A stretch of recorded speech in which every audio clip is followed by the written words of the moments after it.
Hello guys, welcome to the stream /VOD. Today we're gonna play some 2 vs 2s, and mostly because I want to try out some new things, and 2 vs 2 is always fun to see how everybody's doing and how they're playing the game. And oftentimes it's a good place to try out new stuff because you will run into a very different variety of people and not just the MMR that you're playing at.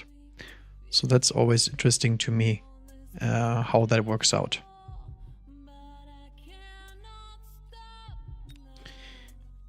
So we're gonna play 2 vs 2. I'm not gonna play Siege because Siege is a terrible map in my opinion.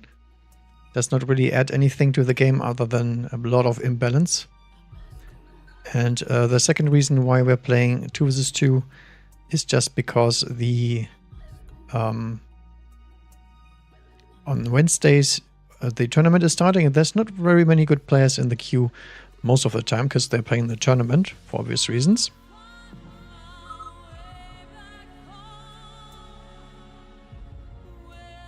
All right. Queue was pretty quick today. Very nice.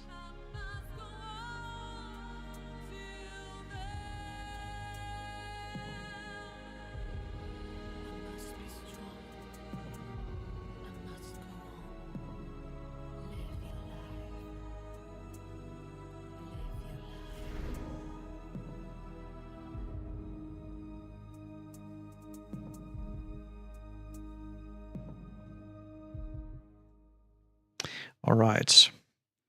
We do have missile spec with some sledges. I think I will try the ball pack here. It's either that or the saber tooth. I think this pack is generally speaking better, but this one is more interesting.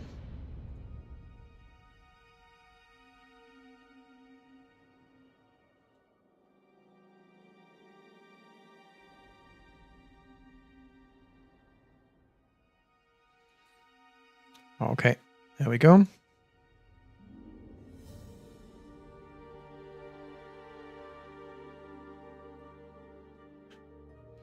So we're against Hound and Sabertooth. Not the worst, not the best. My buddy over here has very different stuff. Could go for a air cheese here.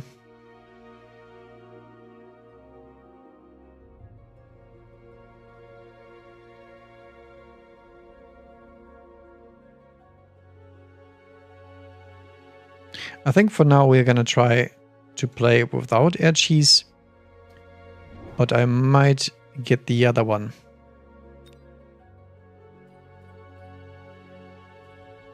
Hello state, I am preparing.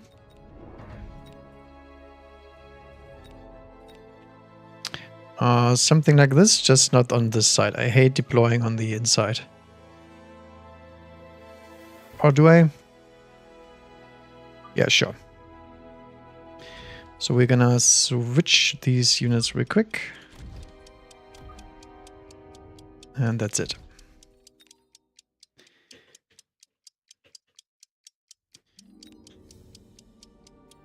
Oh, my combat chat is disabled.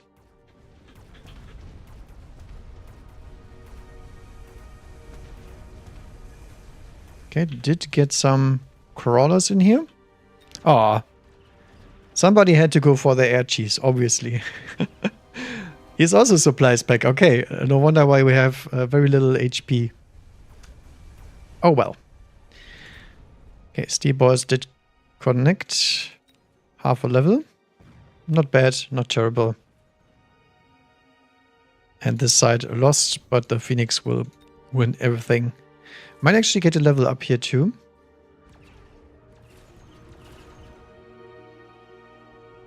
Who's this guy? Yagus. Don't know him.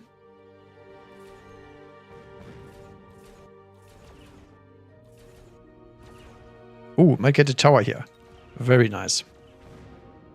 Okay, did not get this tower. Actually, the Phoenix might have leveled if we got this tower as well. But it wasn't meant to be. Okay, Fangs, Marksman, Phantom Ray. All pretty annoying for both of us, because we don't have any anti-air. And Marksman can carry that, but Marksman not very good against this kind of setup. Fangs obviously high value. Phantom Ray is just a cheese turn pretty much.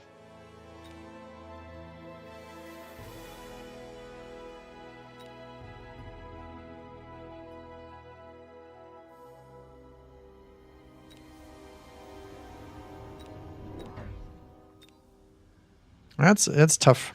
I'm not sure what's the correct choice here. I think I will just respect the race.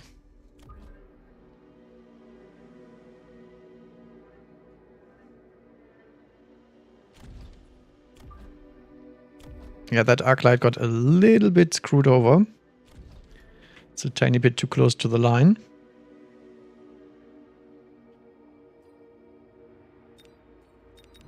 I think I will just go for a defensive version of the Wasp Defend. See how we do with that one. Ooh, Crawler flankage instantly. Interesting. He also went for the Fangs. So the Fangs are getting pretty high value. I mean, against the Steebolts is obviously very nice because the Sabertooth gets more time. But unfortunately I cheated and chose Air. AKA Violence. Oh, Steebolt almost got the Saber anyway. New HP bars in action here. I like it. I think the HP bars look better than before. Oh, the Arclight sadly is not gonna make it. It was almost level 2 too. And the Wasp also, my goodness, my level ups are very close, but no cigar. Oh, there's lots of marksmen coming here. I'm not sure if I like that for him, because he already had Void Eyes on the field. And good thing too, we did get the level up here, because Wasp are very good against marksmen. Good stuff.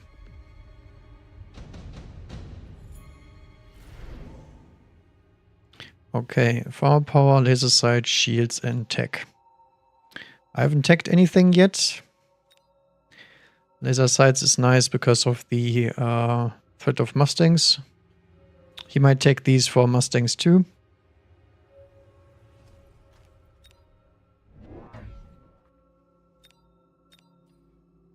I think I would actually like the improved fire more than the laser sights, but I mean the Wasp don't have any tech, so I guess we can just go ahead and do that. What else do we need? Probably some wave clear.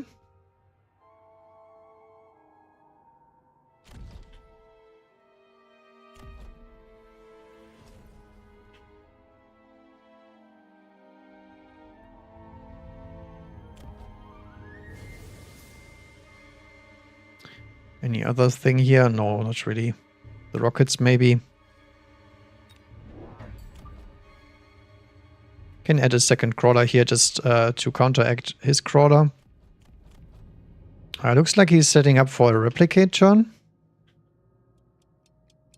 I can't really play around replicate this turn.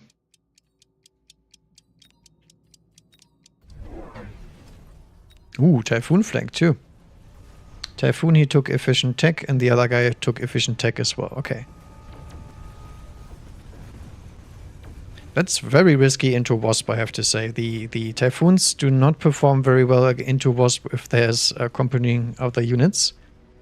So, risky business, and we also have the Wraith on wave clear duty now.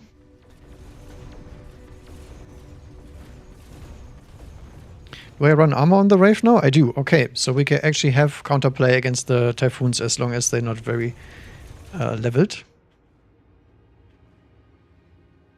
Okay, other side is losing.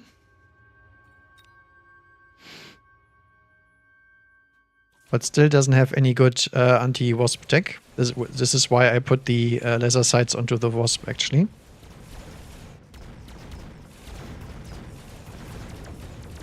That's quite close. Yeah, we don't make it. Poor Wraith. Or do we? Very close one. Okay. The Wraith got stuck on the one unit there. Ooh, intensive training as well. I do run ground spec on this account, so we could actually go for full Wasp engagement. I do not run area of effect. Intense training is very nice for Wraiths though. Probably want the intense one. Lead hacker is also a nice option, since he's leaning into Typhoon. And the Rhino drop is decent. Might not get his tower very quickly though. I think I will stick to the training arc of the Wraith.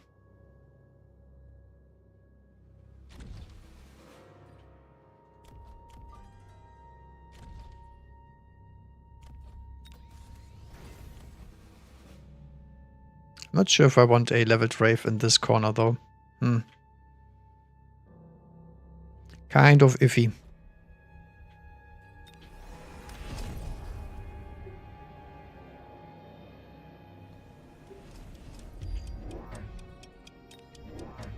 We'll take a mobile beacon there. Something like that. Might have actually want to put a missile here, but there's not many crawlers getting to the tower anyway. So this Typhoon is now getting stuck to those, but these Typhoons here are leveled already, so those will kill the Wraith rather quickly. Yeah, interesting scenario. The downside is the Typhoon still does take a pretty long time to kill the Wraith, and that was just a level 1 with no upgrades. So not the greatest.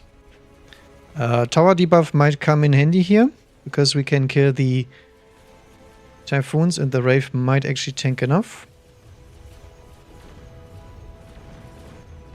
Maybe I should have clicked ground spec that turn, because ground spec is very nice in these kind of situations. Yeah, the Wasp here are getting too late to the tower. Mars Typhoon here. It's fine though, because we already have 0 investments into the Wasp, so we can take out of them quite easily. I think this might be a shield turn for him.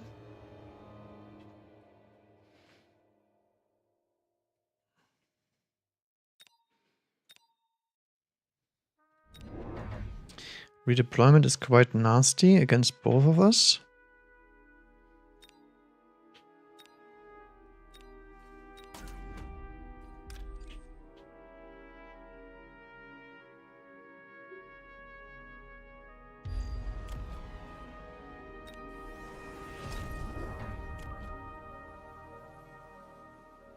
I'll just try out the Wraith, because I usually don't play a Wraith in these kind of situations, but I think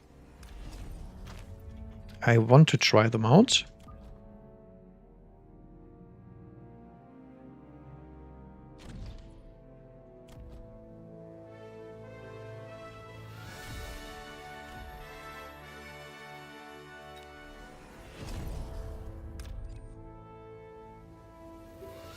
Not sure about the Wasp play here.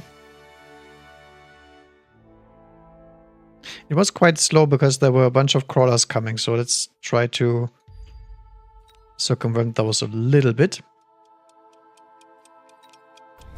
The problem is I can't beat the other side with my current setup, and it doesn't look like my enemy can either. Okay, it does not click shield this turn. Wow. Very greedy play. Does click Mech Rage because he expects armor, I think. Which might be a possibility.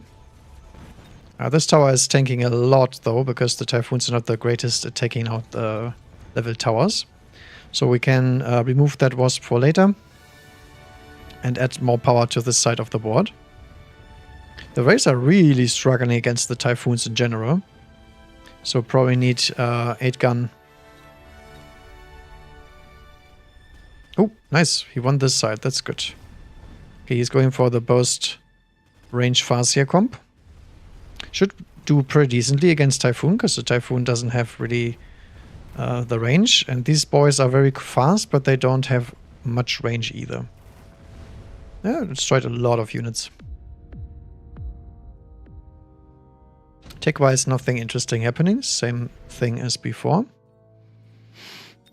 Melting point. Phantom rays. And sandworms. Okay.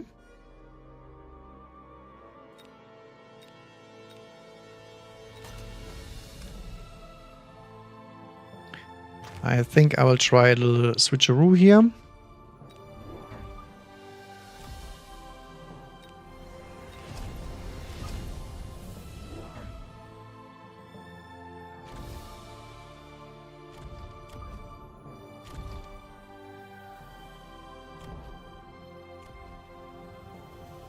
We want HE on the Wraith? Probably not.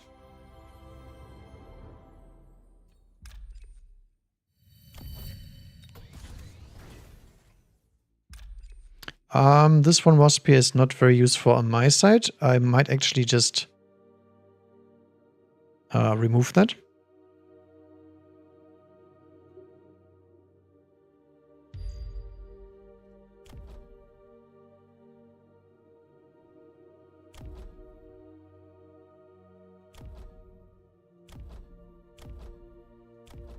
Could also go for temp range this turn.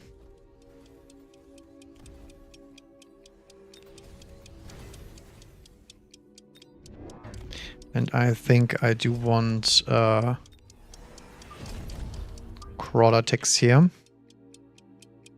This one can actually stay, that's fine. Oh, he's flanking with Typhoon on the other side. Interesting.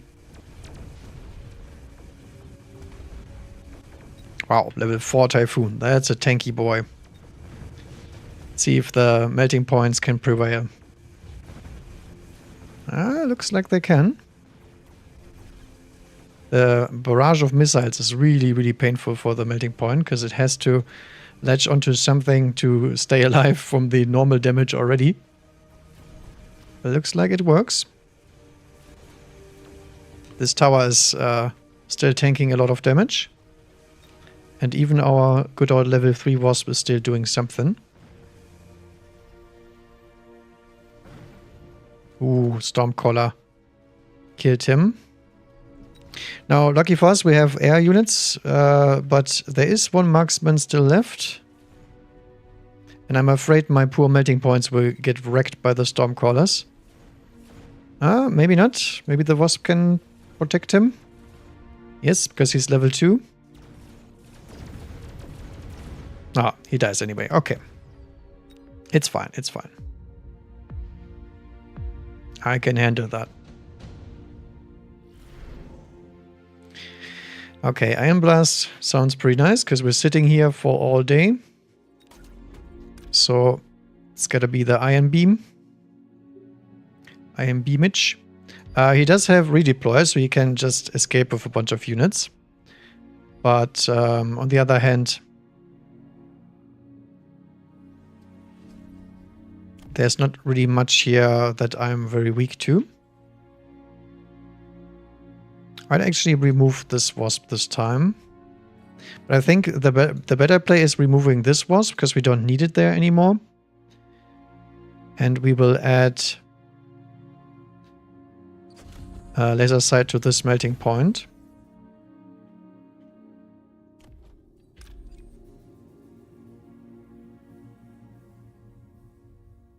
I think this Wasp has to go all the way over here. It's probably the play.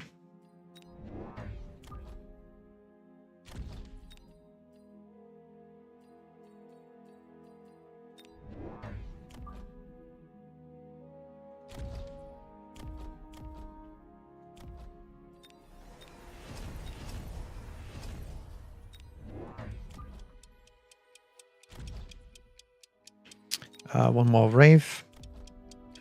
So we one-shot these. Missile here. And missile here. Just in case there's something here coming. Oh, look at that. He actually counterplayed the redeploy. Oh, he didn't take the Iron Beam. My goodness. That's some intense greed. He does have EMP though. That's really bad for the melter. But it might still be enough because we do get to kill these, because the Raiden can only target so much and he did not choose the splitting tech.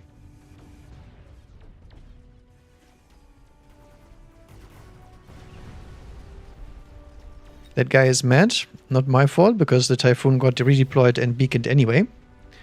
So he was gonna die no matter what. If something is getting deployed here and the guy is running with a redeployment, you always have to assume that he might come over later. The downside is I don't have my Wasp anymore to tank against the Marksman, and that's gonna be very painful here. Ah, the tower debuff too. Ouch.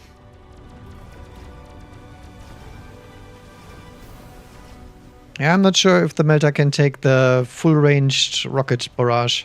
Yeah, doesn't look like it. As I said, I can't really play against this this board alone. Don't have the units. E-Make Blast sounds pretty nice.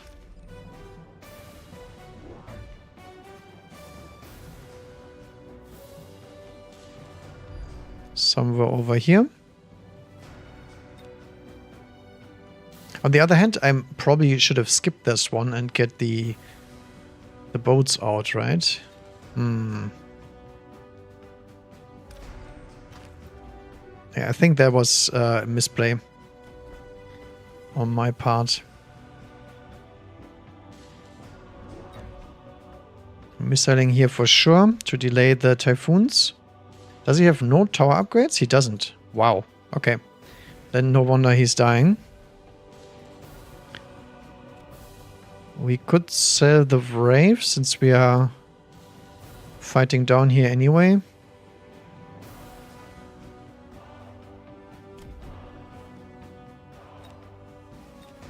Let's see if I can make this kind of play. Kind of, yes.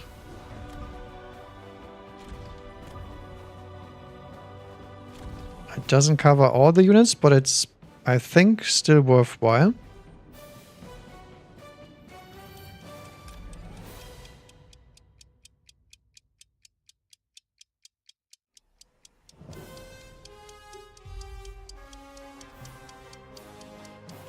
Yeah, this is interesting. I don't have temp range this turn.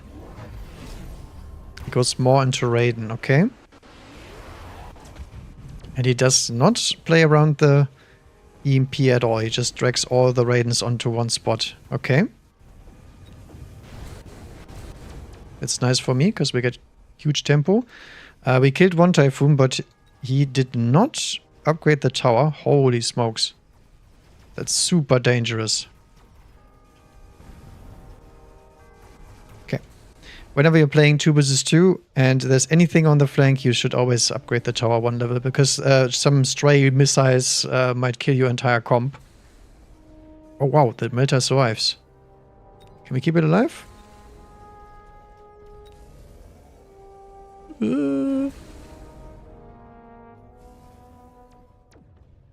Got it.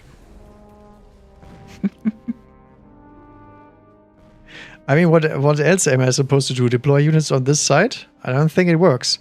The problem is the mobile beacon will enable the Typhoon to run away. So all I do is missile that. Let's see. Look at that crawler, by the way. High crawler value. And as I said, you can keep this tower alive with a 100 upgrade. That is easy peasy. He's mad. I do not mind. Barrier is probably not an option because I will get nuked by the Raidens.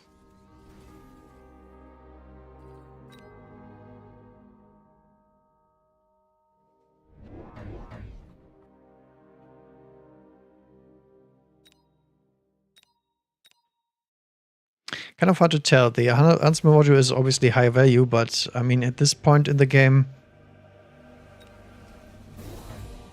not as high value. He added a crawler, so we have to do the missile a bit closer. This is not how you answer this, by the way. Rhinos do not perform well against missiles to the face. But that's his learning, not mine.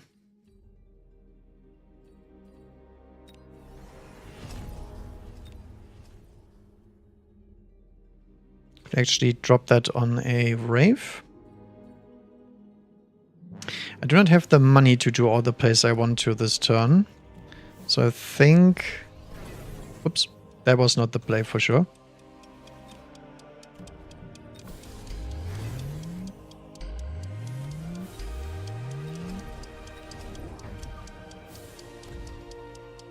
We will just add more crawlers. Ah, that was a misplay. Look at that, the Typhoon is gone. Who would have thought? Because it is a redeployment, after all. Ah, that was Nasi. He actually shielded this turn.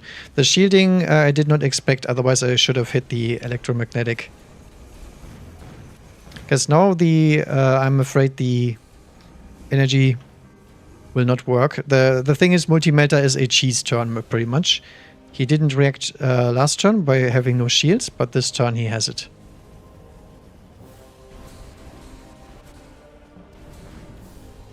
How's the other side doing? Not too good. Didn't matter. But that's fine. All I'm trying to do here is play the stuff that I usually don't play. The reason why I don't play Multi-Melter most of the time is because the Melter has a big problem later when the other side has either Melter or Mountains, for example. Could also work. And you have to win the game in 2 or 3 turns. And obviously with the redeployment module and everything, that wasn't happening anytime soon. And I had 0 units that beat the opponent's board. The Stormcaller Marksman combo. Because Stormcaller Marksman in 2 vs 2 is probably the strongest comp, because you can kill 2 enemies if you are playing properly and your opponent is not. And by the looks of it, he tried to counter the Stormcallers with Mustangs, which does not work, especially not in 2 vs 2. Okay. I don't see anything particularly spicy. Could go for Stormcaller spam. Which, by the way, also loses to that comp, because you will lose range. Yeah, sure. I haven't done it in a long time, so I guess. And it was buffed because the Launcher Overload got cheaper. So maybe that's the reason to do it. I hope this guy is not going air cheese. That would be very annoying. What you should do in the situation I was in, by the way, is just drop a bunch of Titans. He would have lost that game pretty quickly. But in the 2 vs 2, this is hard to do, because oftentimes your opponent is not in a winning position, and that means you are stuck doing the same thing as him. And that ain't good. Okay. Usually I would like to have some more Fangs because I'm playing Stormcaller, but I think we have to go for Crawlers here because he might go ASIM. Actually, if he goes ASIM, I would rather have it in the middle. So we think he's gonna go here, and then I will have it in the middle. I think that's the better play. Sure. What's happening over here? Ooh, another terrible opener. Mustang Crawlers, and he bought Hounds. Cost Control and Fire Badger. Ooh, Fire Badger into this. Doesn't run armor on the Hounds, so has no counterplay at the moment. And my dude is area spec. I mean, area spec with Mustang usually tells me that you're trying to pick area spec, because Mustang is not a good setup. Wow, he's going very far back. The reason why I like this middle crawler here is because it comes in later than the front crawler. And no matter where he deploys here, ASIM here or here, it will always have value. And it splits my fangs after the fact as well. And the fangs are the leading cause of win or loss when you're playing Stormcallers like this. Okay. This side is winning because there's sledgehammers here doing nothing. He deployed in the middle. But I think the sledgehammers should have this, right? Hounds are not particularly great against sledgehammers by any means. And Mustangs are terrible. Yep. But should be no problem with the Stormcallers we have. I actually got one, but the sledges are already very damaged. Wow, still got 2 Stormcallers. Yeah, sledge opener pretty good. I hope there's no fire badgers in my future. Might happen. The laser sight we don't really need right now, but we could run it. Haste module is okay. Not the greatest. Rhino drop is pretty good against both of us. Against me it's pretty slow. And he went defense enhancement turn 1 because he's cost control. Didn't really help, as you could see.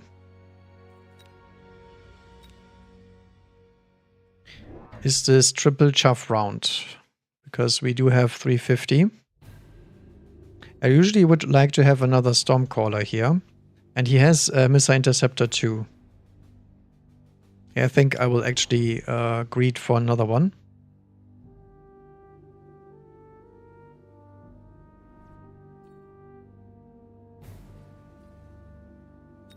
And a crawler in the back here, in case there's a rhino coming.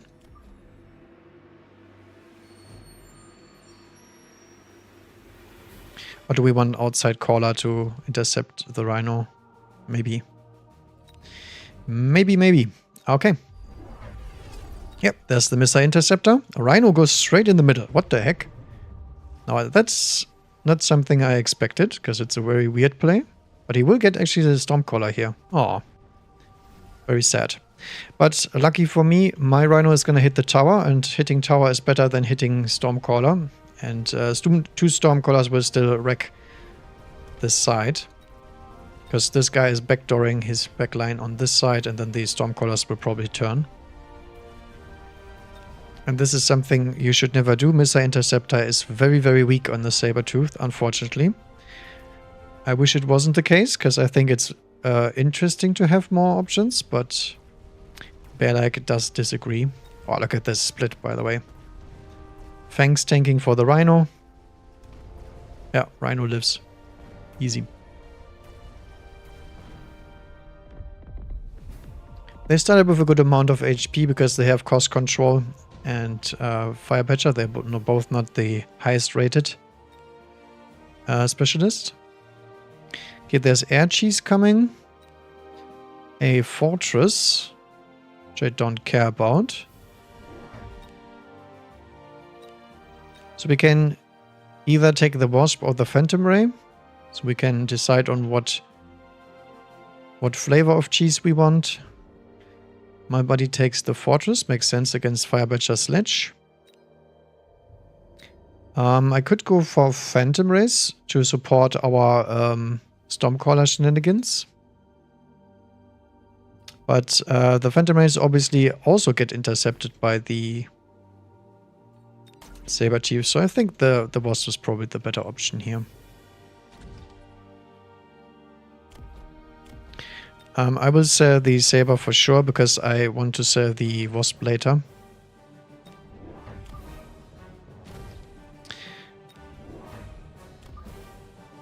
Okay, I think we can fit 2 more Stormcallers in here.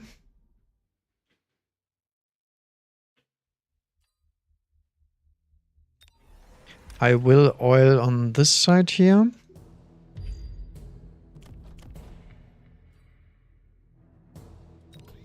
Just to make sure that if there's a Wasp coming from back here, his units get stuck, so my Wasp can connect to his Wasp, because my units are very slow in comparison to his. Yep, there we go. he loans. Alright, there's the fire badgers I was worried about, but they are, lucky for me, they are not down here. And he drops more saber to counteract my Stormcaller. Cool, cool. Let's see if it worked. Kind of. I think the his wasp got the better angle. But they are cost control wasp after all. Okay. Did actually manage to win out. Okay. The great thing here is that the Stormcaller does not show yet that it counters the Saber Chief. So as soon as I hit the EMP upgrade or the Launcher Overload or pretty much any upgrade on the Stormcallers, the Saber do not perform anymore. So for now we want to bait him into deploying more of them. That would be best case scenario. But yeah, Fire Badgers is not a good scenario for us. Oh, nice. We did kill them because we have level 2 callers. Level 2 callers also deal fine with sledges. But not very well with marksman support. Oh, got him. Nice. This is great because the other side was running pretty hard. And we demolish a lot of his damage here. And our health pool is pretty nice, so. Ooh, extended range arc light. I hope he clicks that. Because he does need levels in order to one-shot crawlers. So if he hits extended range, he cannot one-shot them anymore. Do we go super supply here? Or do we go enhancement module?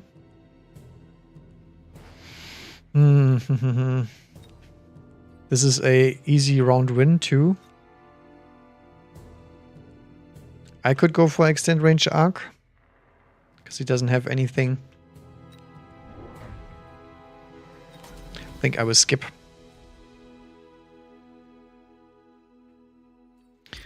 I think I want to sell out of the wasp though. Don't like them.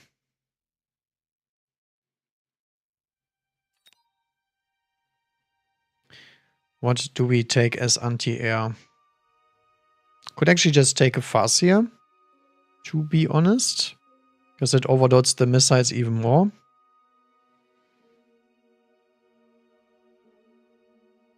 Mustangs I'm not a huge fan of into arc lights. Sure.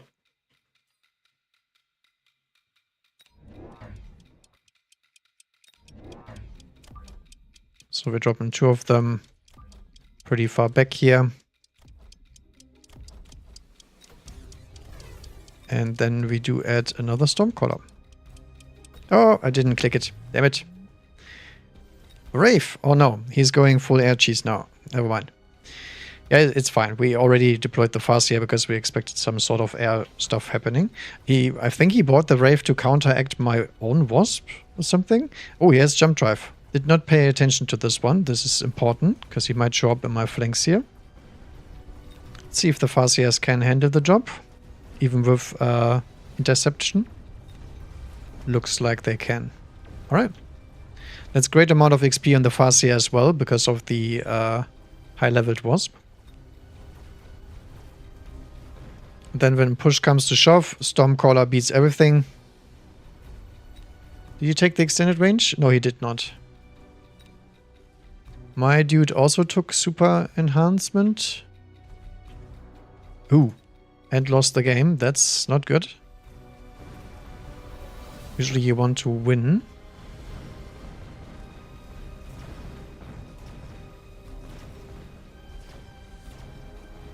Yeah, they're doing okay, but not the greatest. I mean, there's a lot of stuff left here. Good thing is, though, except the fortress, there's not much on the board that deals much damage. Iron Blast. Ooh, that's pretty ugly against me. I think I will try to Iron Blast.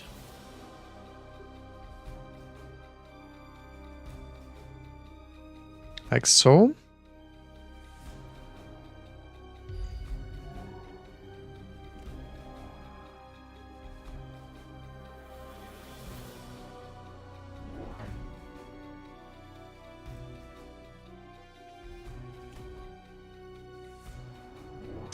We probably need range or EMAC on this turn. I think I will try the range for now. Good thing is he was loaning and he was shielding, so he loses a lot of money here.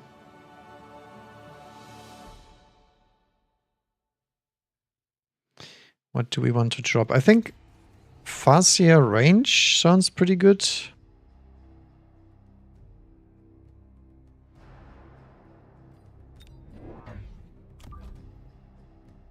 I will add one more, I think, for good measure. Yeah, this crawler here I didn't pick because of the frickin' fire badges, so we have to get this one a little bit closer to us.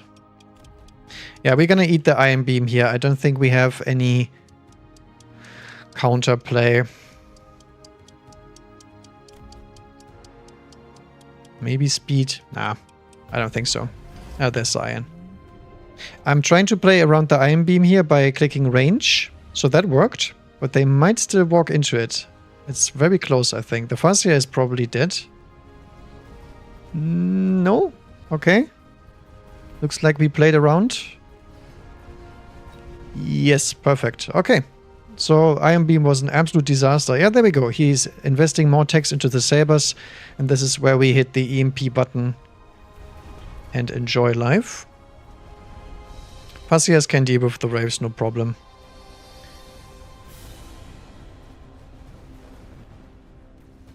Okay, other side is still losing. Sledgehammer with shields coming. Does have range, but does not have EMP on his sledgies. That's interesting.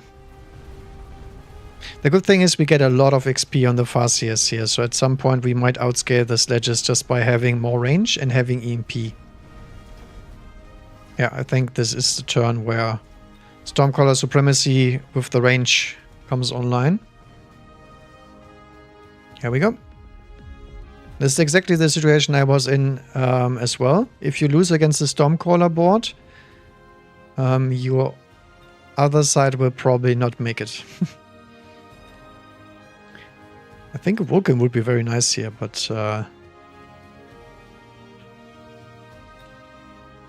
sadly I think we don't have the tech to do so. I could go actually for a worm play, because that might mean he deploys more sabers, and sabers get countered by what I have already. Can we Rhino drop his side? I think so, right?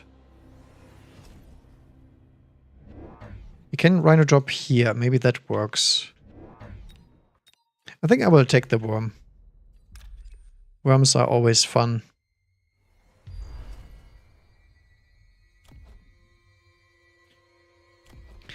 So, EMP is the click for sure.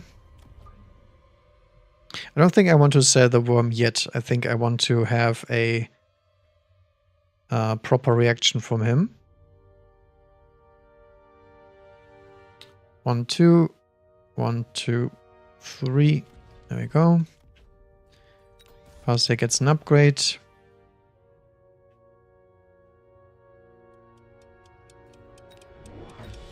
And more Stormcallers, because why the hell not? He might try to oil me this turn too. Nah, don't want to loan. There's the front Rhino again. Ah, he goes for the worm as well. I guess he answers my Rhino with that one.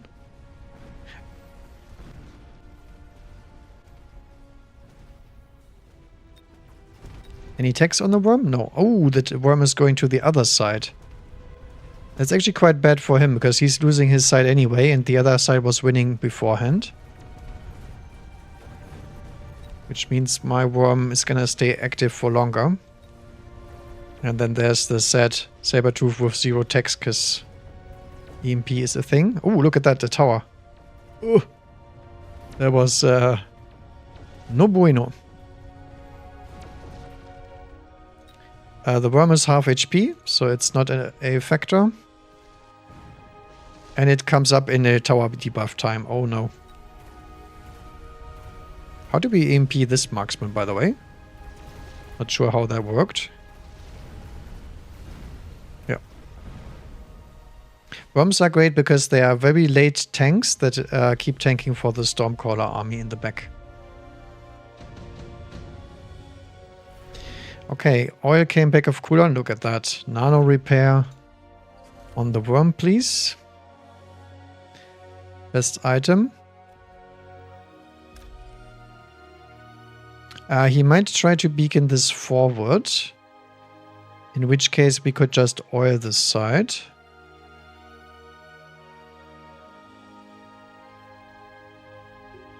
I think I keep oiling this one. I think it's the better side overall, just in general. Do we upgrade the worm? Armor could be interesting.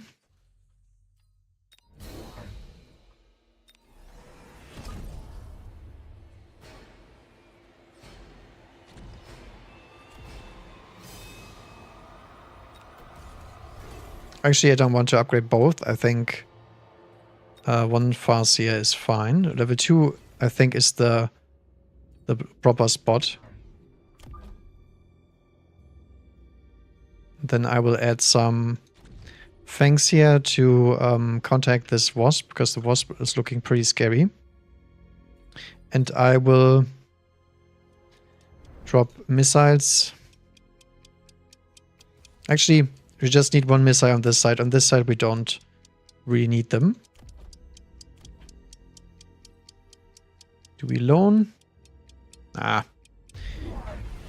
Maybe I should have loaned. I was thinking maybe we should drop a shield here, but nah. Okay, there's a random overlord in the back now. The hell?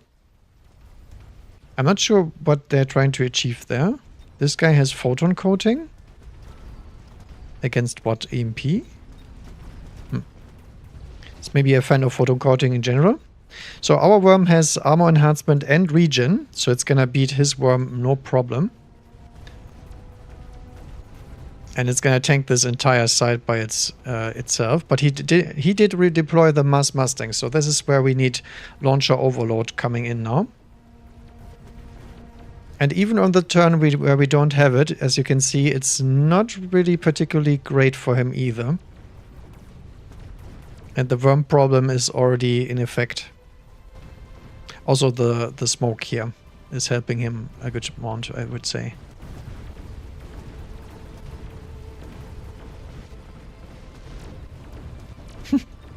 Frickin' worm. It's nothing to kill it. As I said, best item in the game. Let's go on worm perspective. There we go. He's going this way. Is there nothing left for the worm to attack? Well, there actually isn't. Look at it. Farseer and worm for the win. Okay, but he did strike back, and now we have to show him that we mean business. Steel ball production also would be very nice, but I think the other worm is dying too fast. So we will go for incendiary and see if we can destroy his whole neighborhood. And since we are committed,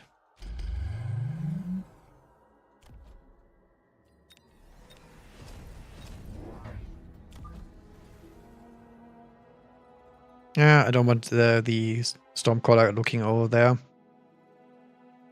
I think one is enough. How much does he have? 1, 2, 3, 4. Means we will need 4 callers plus 2, 3, 4. So we need about 8 Stormcallers without upgrades, and with launcher overload we should have enough. If he adds another Mustang, I will have problems.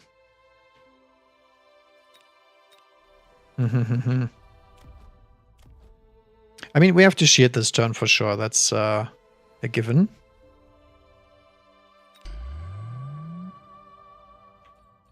We even have to shield the other side as well, I believe. The worm getting multi-pointed is fine. Also, we will drag it towards the middle. It's not gonna stay at the same position. Ah, I should have shielded this one as well. Yeah, there we go. But if he goes melting point, he loses the game because of the Stormcallers. The Stormcallers are way, way too strong. He did shield the middle, but did not shield this side. Very interesting. I wonder why. Did he run out of money? Because he clicked the other cannon? Maybe.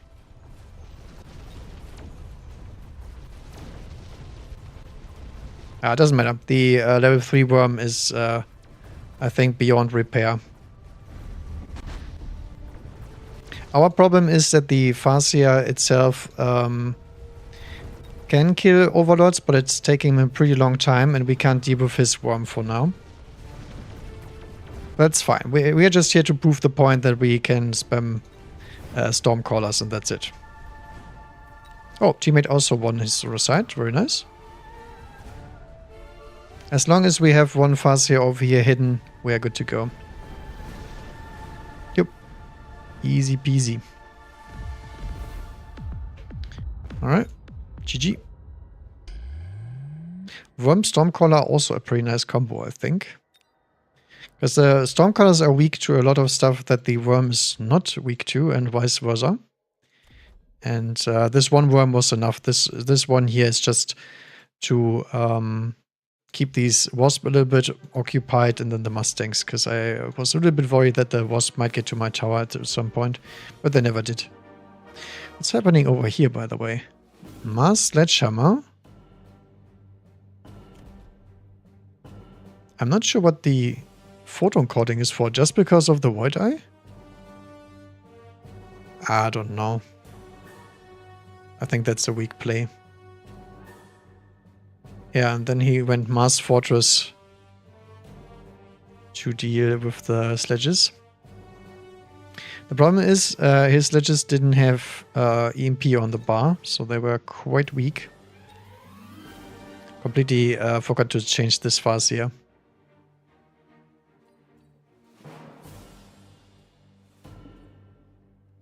Missile Interceptor I don't like. I think probably Burst Mode and Aerial Spec.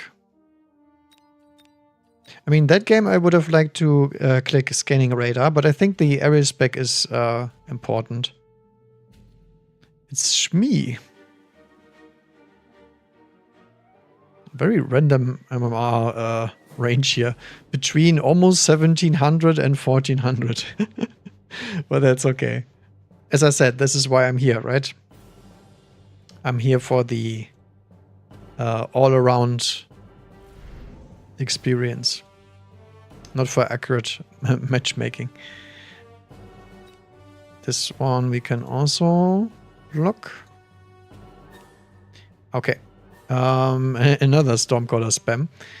Not gonna repeat that one. I think we have proven the point. Sabertooth, maybe? I don't think I have Assault Marksman. Maybe we do. Anyway, I wanted to play some Steel Balls. What is up with people picking Mustangs, by the way? Lots of Mustangs today. Oh, this guy does have the full shenanigan sledgehammer attacks. Oh, I also have Acid. Maybe I should play with Acid, but I mean, with Steel Balls, it doesn't sound like a great idea. I was thinking, I think the Acid plan was for... I think it was Mustangs or just Sledgehammer compositions. That was my idea. Because Sledgehammers sometimes struggle against the higher HP targets, and Acid would be nice there. But for that to happen, we need to delete this whole starting pack, so not this game. Maybe a different game. Okay, this is Arclights, Training, Giant, Speed, and Marksman. Do we want to play defense here? My buddy is sitting at the front.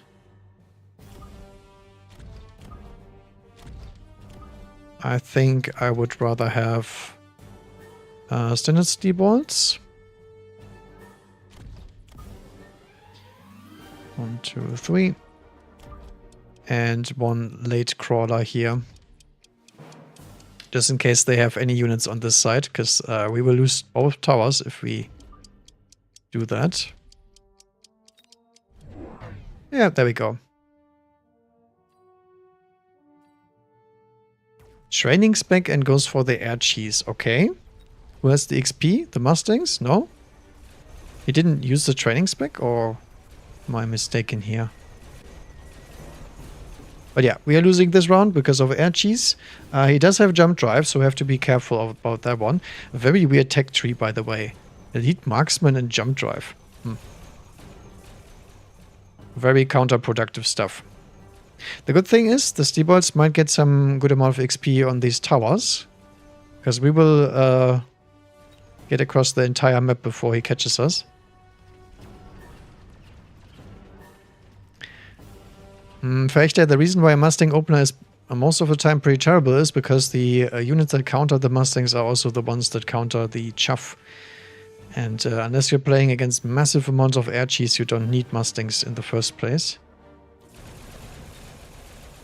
The only thing you would need this for is against an area spec, for example. But yeah, this is a classic turn 1 air cheese try that didn't work. Actually, it was counterproductive to deploy the Wasp here because we got lots of XP on the ground units as well, which you don't want to have happening to you. Oh, mass-produced worm. I would love to pick that. The problem is we don't have any anti-air yet, other than the frickin' marksman. I can't get the worm out either because the giant spec can actually pick this. This is very, very good for him.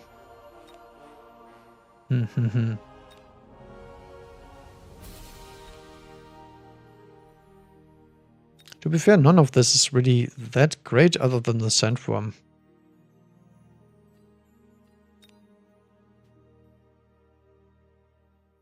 I could take it, but then we're paying 50 for nothing.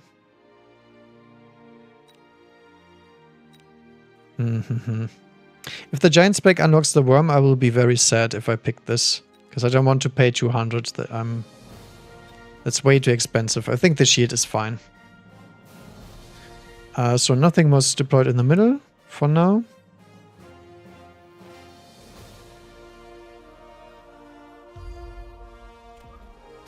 The orange man is absolutely useless in this situation. I think I will actually deploy that pretty far back.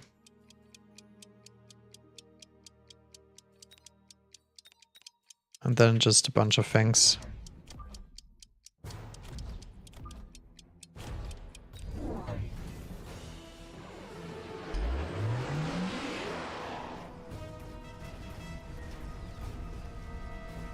Yeah, sure, the Mustangs can work, but you need them at specific places. That's why you don't want to have them level 1. They're very good in this situation like here, where we can expect some Wasp play and whatnot, but even then they will get jump drived.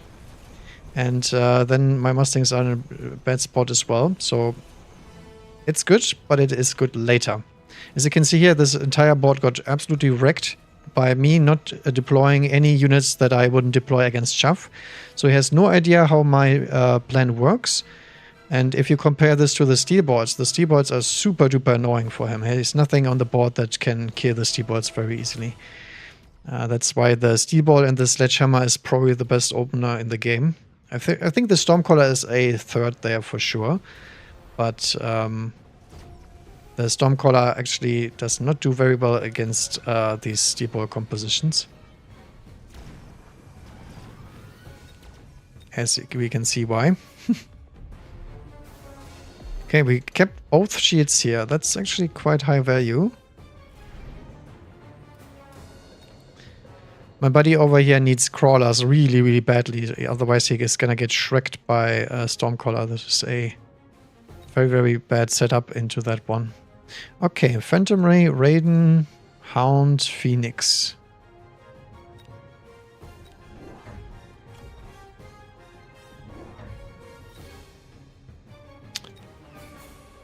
Quite hard to pick here.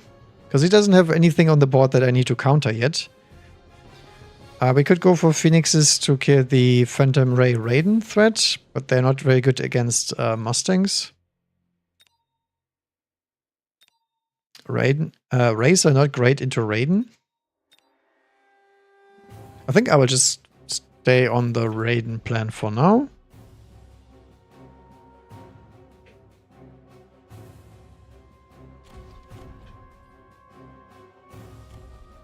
Steelbolts can get an upgrade too. Over here we need an Arclight for sure.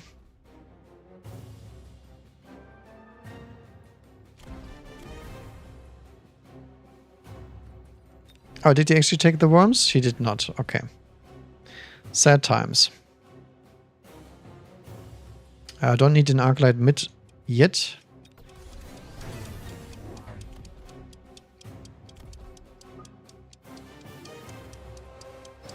And we can deploy a side crawler here, just in case there's weird stuff getting deployed. Ah, there we go. So the Cheese Lord has arrived. Actually, no jump driving here either. Very, very funky. Good thing we have the crawler here from turn 1, because it's going to delay the tower death a little bit at least. But yeah, we need to do something about the middle here.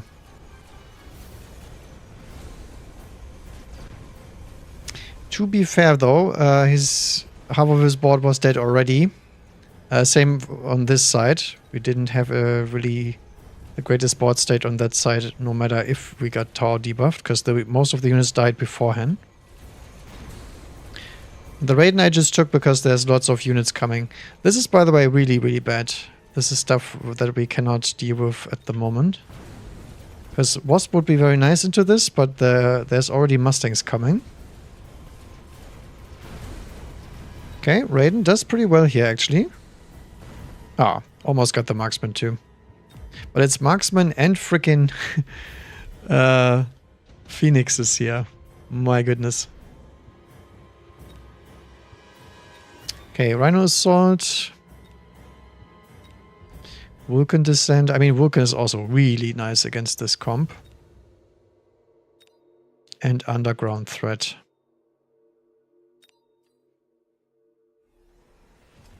I think I'd rather drop the Rhino.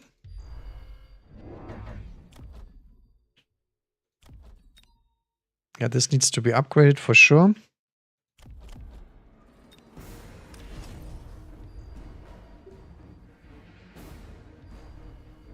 The oiling is a little bit complicated. Like so.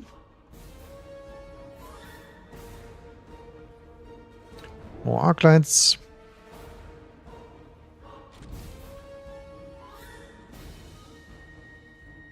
We're still a little bit disrespectful with the Wasp, but I think that's okay for now.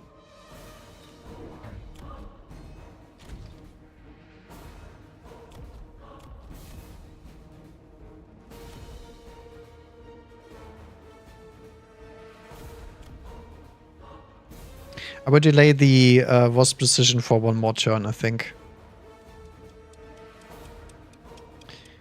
I think I do want another Steel Ball over here. Just so we can get rid of the Rhino cheese threat.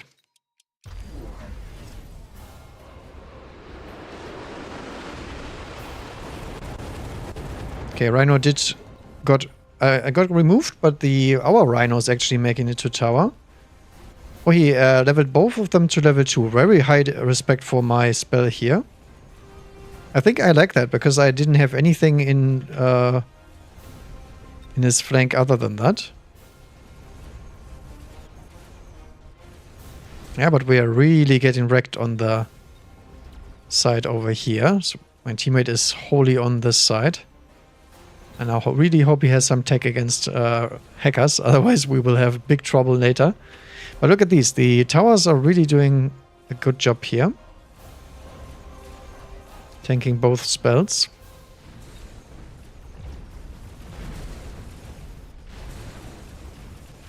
Sadly, I did lose my Chuff Clear, but it's okay. He still doesn't have an answer for the Steel Bolts here. Oh, look at that. Actually, we can drop another one. Another cheese turn. Or do we go efficient light manufacturing? This smells like such a Vulcan board here, by the way.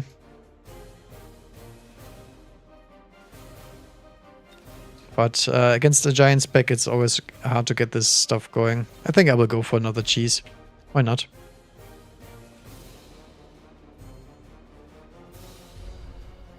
Should be fine. I'm upgrading the arc lights because I want the dogs here to get killed almost immediately, if I can.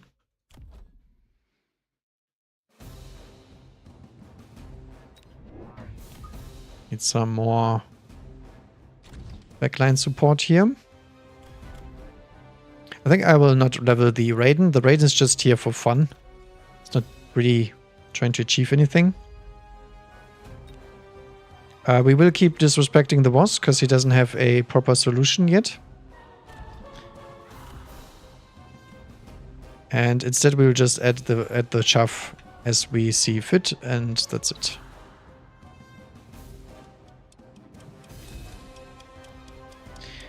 Okay, might actually go for attack enhancement here and the defense enhancement because we have some money left. The steel bolts here we can make work with the armor, mech division, all that stuff. Oh, he does actually play around the boat here. Okay, this one we need to missile because this is too much delay on the chaff. I usually like my chaff a little bit delayed. I don't care. But for next turn I wouldn't, because this boat will hit right when the battle starts, so I don't mind my chaff being away. Oh, what the hell? Volcano on the other side, okay. Guess it's time for armor then.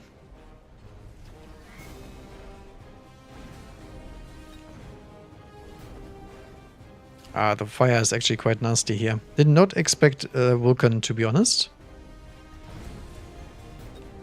Poor steel bolts, but they do have the level 3 already. That's nice. Okay. Still, I think a good amount of damage for just one boat. You got another cheese. There's cheese everywhere. I actually might drop this on my teammate's side, because he's getting wrecked by that stuff. Also, Missile Strike, very nice against Wasp.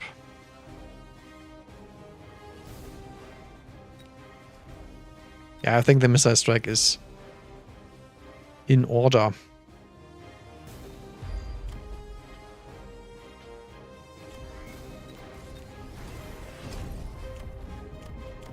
Arc lights keep leveling.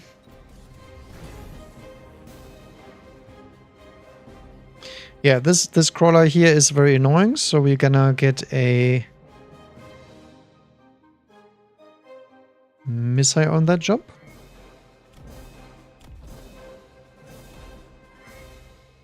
We'll keep the marksman, the Raiden around just to counteract any cheese coming. And I do believe I will try one more time to get the tower down.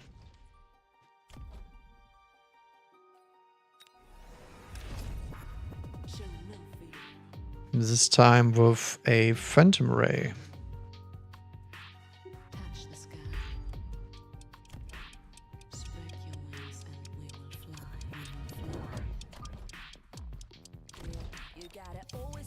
I actually did enjoy that shield, so I will shield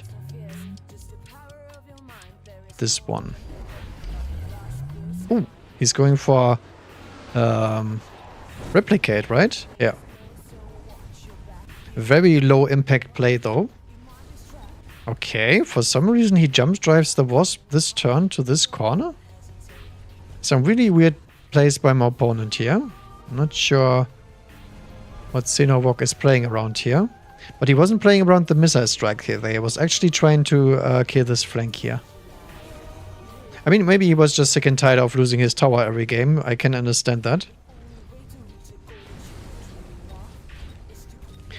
Vulcan doesn't have any techs yet, otherwise I might consider EMP. But looks like our teammate has the Raiden tarantula thing going. Doesn't need any help by me.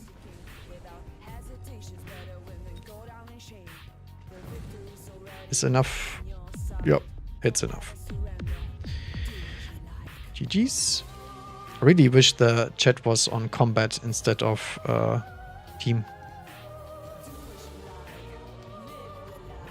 That's a very odd reference, by the way.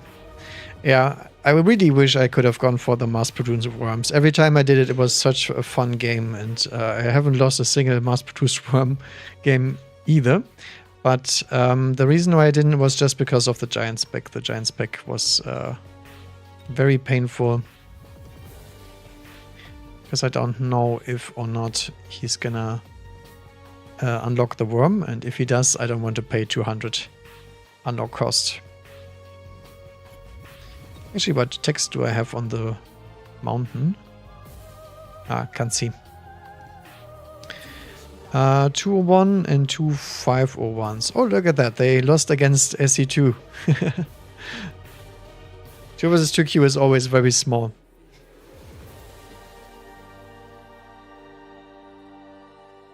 Let's hope we get some more interesting packs this time. I do like ball openers, but not that much. And I do not like Fire Badger and Arclight. We can go for a Sledgehammer meme here, maybe. Quick Supply Sledges is always quite fun. Yeah, sure. Actually, this might be the game for the Acid Crawler. Please remind me in case I forget. I always deploy normal crawlers and then I'm oh no, I wanted to pick Acid and then we die. Against Steerball 2. That's actually quite a good setup for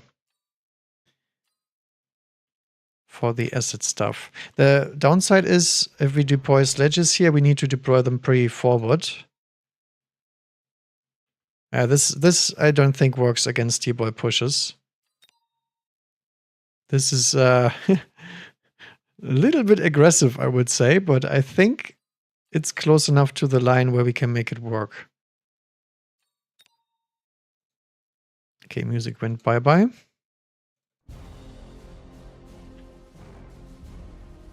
Saber, training, supply, quick supply. Our HP is a bit worrisome, and we still got freaking Mustangs on the field. Mustangs and Void Eyes. I hope he hits the energy absorption, otherwise we have big trouble. Even with energy absorption, I think we have trouble. Because of the marksman. I actually want to try to play the Void Eye energy absorption meme as well. To replace them with something where I would usually play sledgehammers. So maybe range energy absorption. Something like that. Ah, he's going for the extra wide setup. Good thing we are also extra wide. It's such a weird deployment here. Well, we got the Golden Armada, and he does not. And the funny thing is, since he's coming from the sides, he's still targeting one sledgehammer at the time. So the sledges are actually delaying as they should. And since he's sitting on the line, we can actually go with the Acid Crawler plan. That's going to be very interesting. I've never tried to play this apart from when I started the game. Oh, we can't get the steerballs down though. Nope, don't take the tower. Come on. Kill him. Kill him. Nice. We don't want the steerballs to hit the tower, otherwise they will get XP and level up faster. And we do not like that.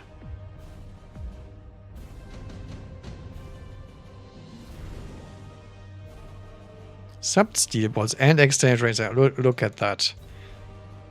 I think I have to pick that, right? It's terrible this turn, but I think it's the best we can click.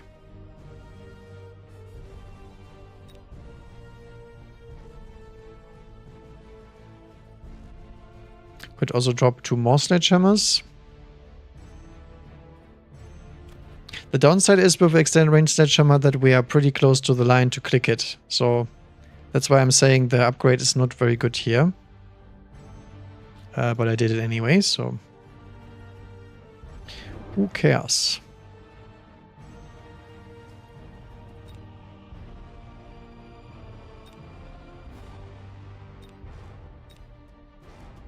I think 2 more things sounds better. Because we need to stall for the sledgehammers to do their job in this case.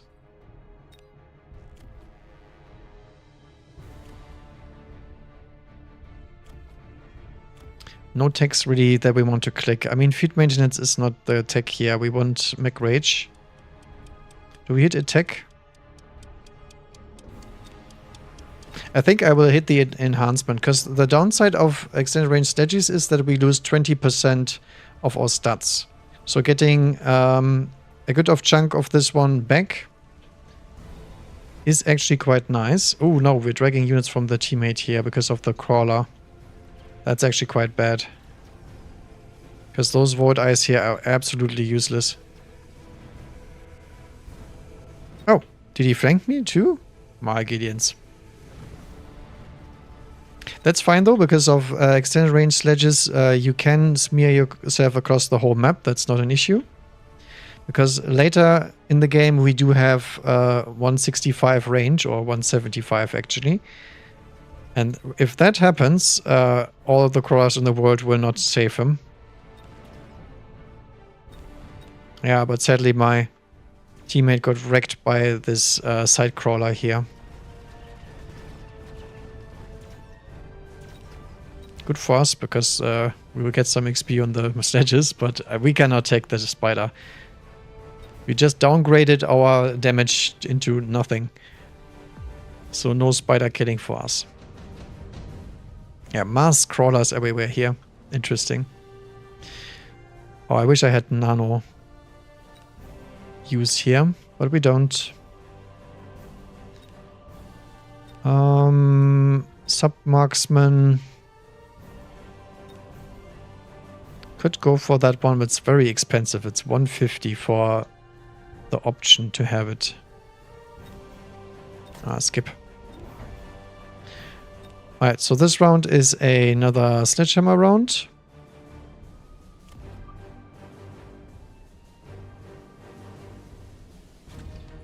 On tower defense.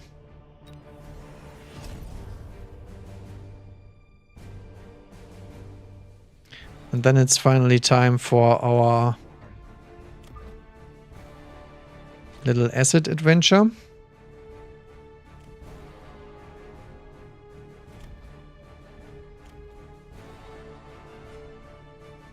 I really wish I could have promoted this guy.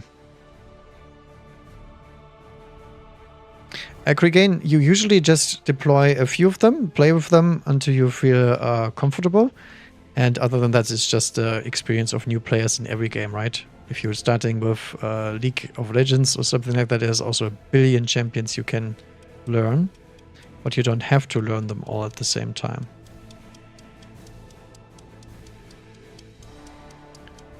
Also options to go for custom games and just read what the units do, try them out. There's a free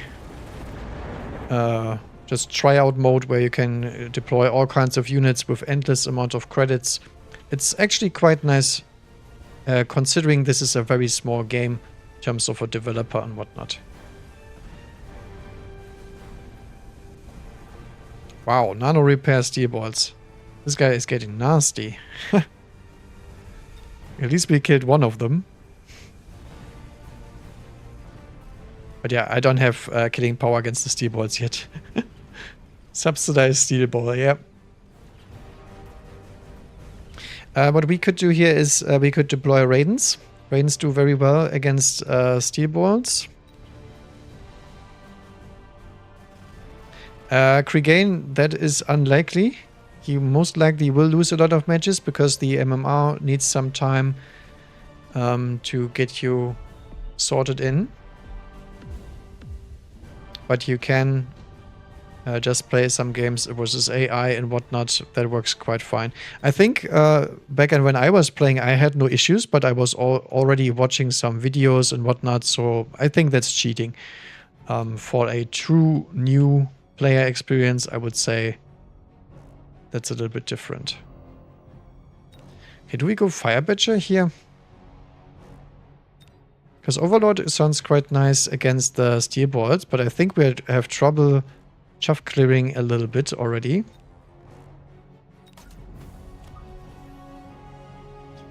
I think I do like this one.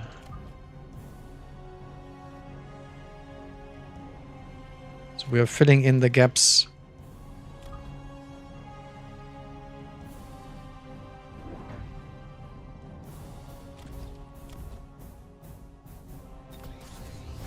Okay, triple upgrades on the sledges.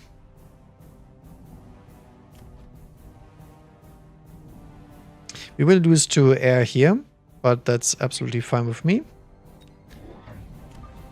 So we're dropping another side crawler. Might actually drop a crawler down here as well, but I think if he wants to do that, that's fine with me. We will hit the acid, finally.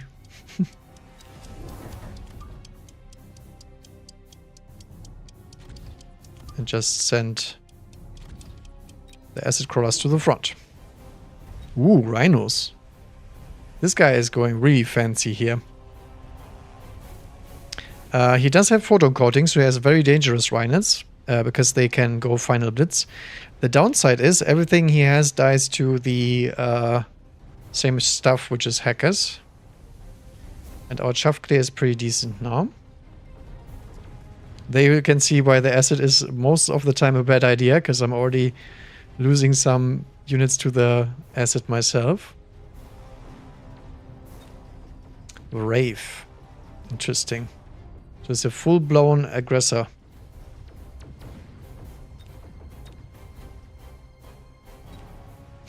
So Chamas will just drive away.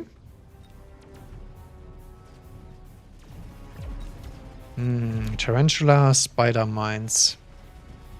Problem is, my sledgers don't have range yet. If they have range, I think they beat this kind of comp easy. Oh, actually, they do beat them already. Never mind. Okay, again, you can go survival, you can go AI matches. If you want to, you can also PM your Discord. I can show you some stuff if you'd like. It's not an issue. Not at the moment, but in general. And other than that, just try it out. It's lots of situations where you will feel a little bit lost, but that's normal. That's why this game exists in the first place. It's not that easy to play, but it's very fun to play. Okay, underground threat here is not that great because he already has impact drill. So he's gonna assassinate my towers here, most likely.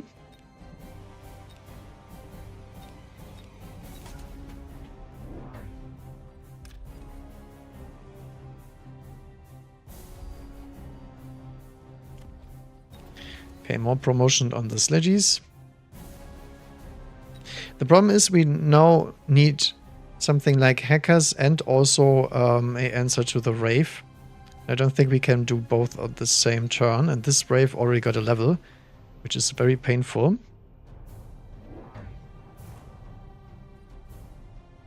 Could go just anti-air fast here, because he's very, very close to the line. We might actually lock onto him quite quickly.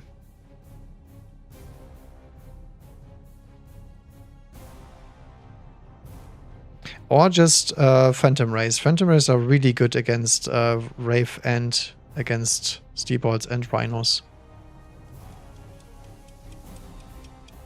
Yeah, I think so. I actually think Phantom Ray for once a good unit. So one here, one here, one here. Ah, I did mean to click burst mode. Damn it. Yeah, there's my tower gone. He actually missied everything, but the problem is, if I put missiles here, that still doesn't protect the tower. The only chance I have is my sledgehammers being extremely effective at killing crawlers. Eh, they didn't make it.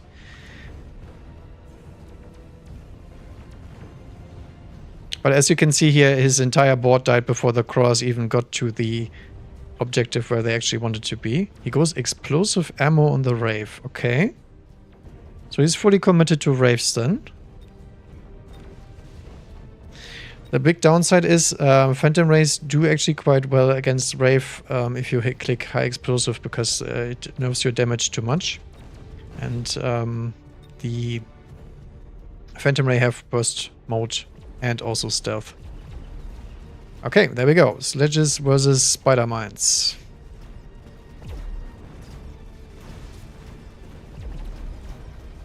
Yeah, we're doing okay. Not great, because he's way over leveled. But that's mostly a part of dragging units. Oh, there's the Raiden. Do we go Raiden as well?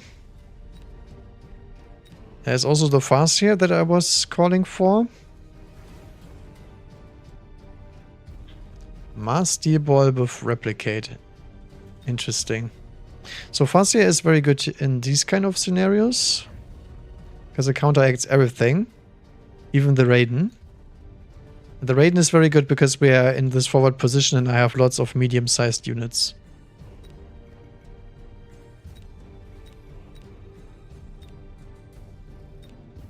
I think Farseer it is.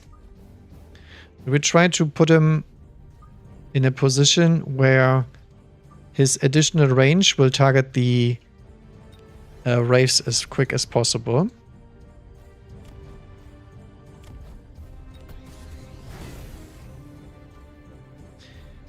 We will also click Sledgehammer range, I believe.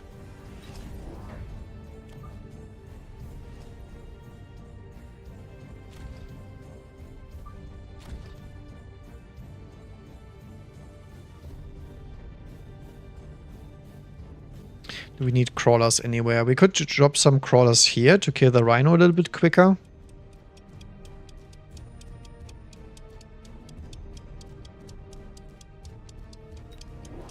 But I do think I'd rather have some things around here instead. Oh, there we go. Photon. He's going for the final blitz setup. I like that. I like that. The thing is, Photon does not prevent hackers from being a problem. And it also doesn't prevent the Phantom Rays from bursting him down. He goes for Fortress with anti-air barrage. Okay, so I love my Phantom Ray bias even more then, because it forced him into a tech that is absolutely useless against what I have. And see that acid effect, by the way? The acid makes sure that the Sledgehammer Mustang combo melts this Fortress. They are not supposed to do that, usually. Looks very weird, the acid effect, right? Has this pool glare, what I call it, the reflection. Oh no, I think opponents are getting wiped off the face of the earth as this goes on. Ooh, look at that. Mass-produced Scorpion is also a very, very good option against this kind of aggression. But I don't think we even need it anymore. He might go for the Scorpion. But I'm not really that interested. Could go for efficient tanks, even if we go for hackers. We don't need advanced targeting, because we are sitting in their faces.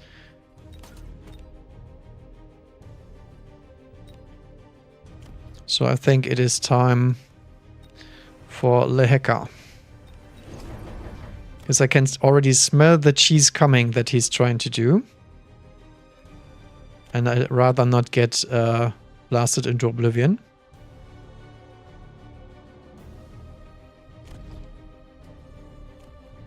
So let's keep the hackers a little bit more backwards.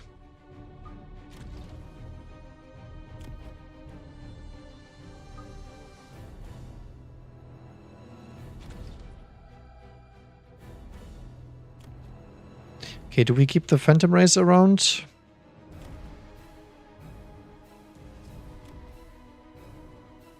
I mean, there's no reason not to at the moment, right?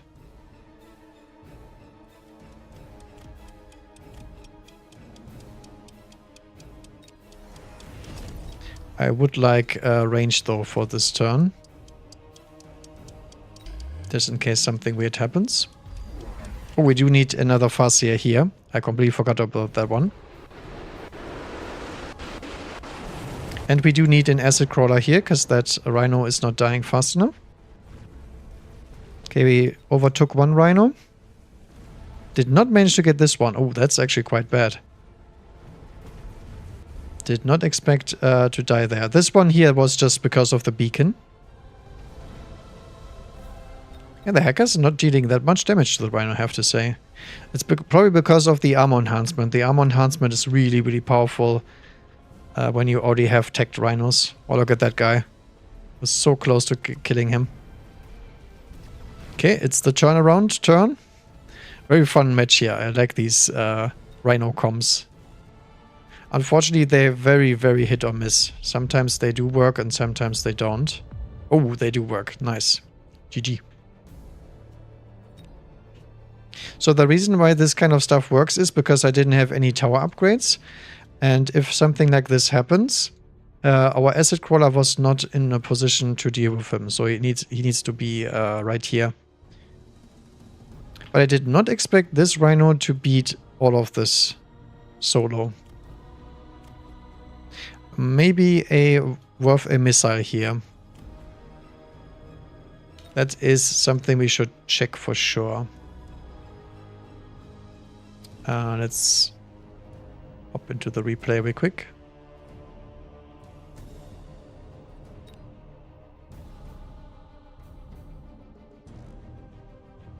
Because I really rather not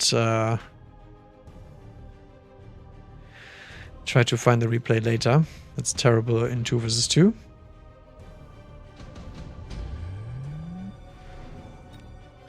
Okay, let's retry that one. I just want to see if it works out. And we already did elite recruit the hackers. I did not expect this to not work. So we needed to loan there.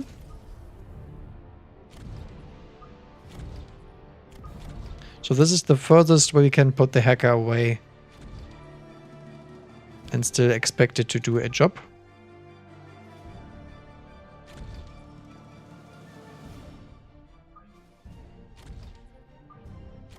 Like so. And then in this case I will try to missile the crawler here. I mean, there's already a fire badger in front. We're just trying to slow down the Rhino, so to speak.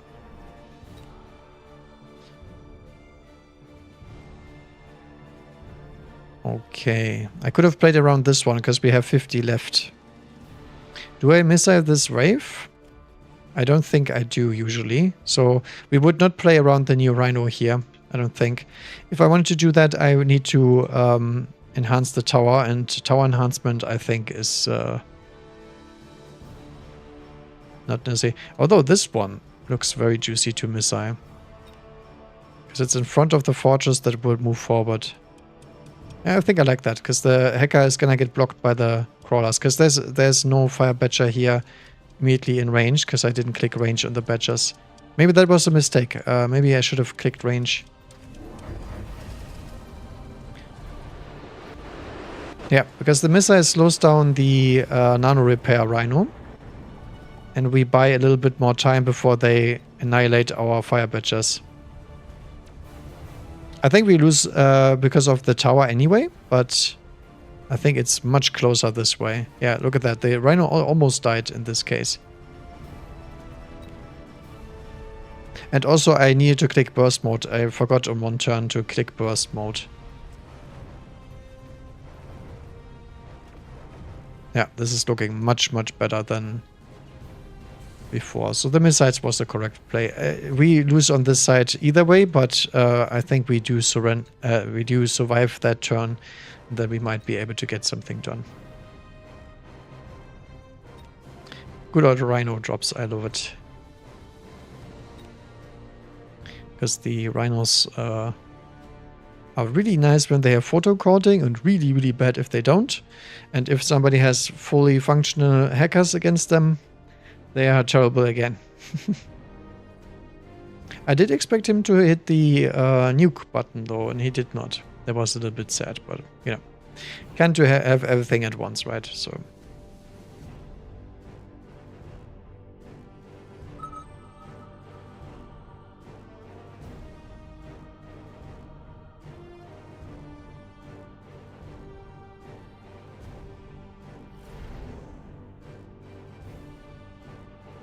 Okay, anything interesting?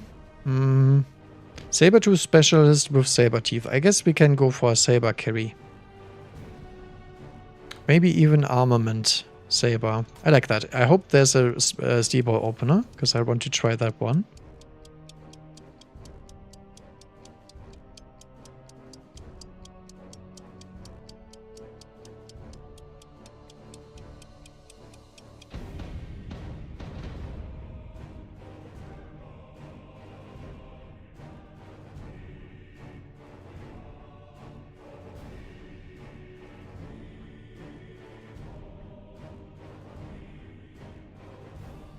Okay. It's the Chamas. That's also a good... Also elite. It's pretty nice for Saber, because they Saber, generally speaking, overkills units more than not.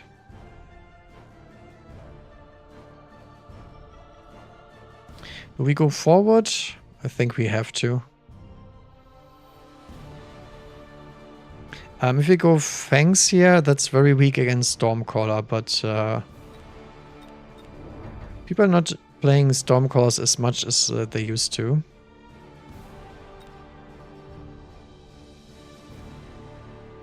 Something like this. I like it. Actually, I don't. Wrong side. Whoops. This one is even weaker to to Stormcallers, but it's okay. It's okay. I can drop a crawler here. Here. Yeah, it's fine.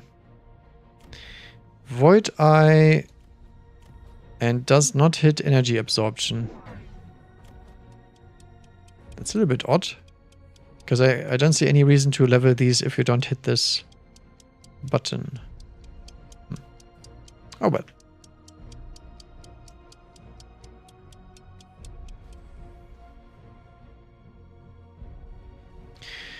So we do drag everything except a Fang unit, which is a dead unit, because it's not gonna kill tower. Marksmen lock onto the Fangs, which they should. There should be some more chaff coming into the middle now, because the Arclight will die if not. So we need more crawlers in the middle. Lucky for us, we do have that tower debuff to tank the marksman a little bit longer, which is a level 2 marksman because of his training spec here. The training spec, elite spec. My buddy is training spec. My guy is elite spec. Yeah, there is the Stormcallers that we are talking about. He actually does run the high explosive tank shell. Interesting. Oh, nice. Sabertooth gets level 2 on turn 1. Thank you very much. I mean, the Fangs actually got the tower. Good job, Fangs. This is quite painful, but I mean, it's the elite way. Elite always loses these kind of scenarios. Anti-interference module could be worth picking up.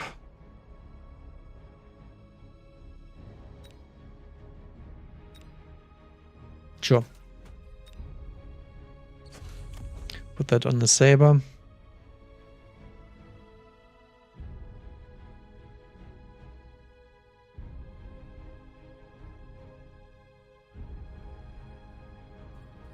I think we do want to take this upgrade.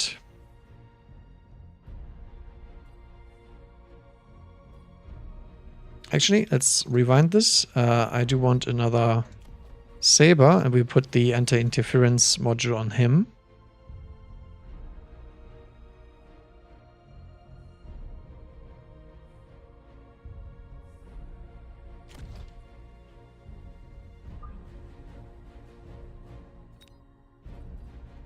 And then I will add a crawler.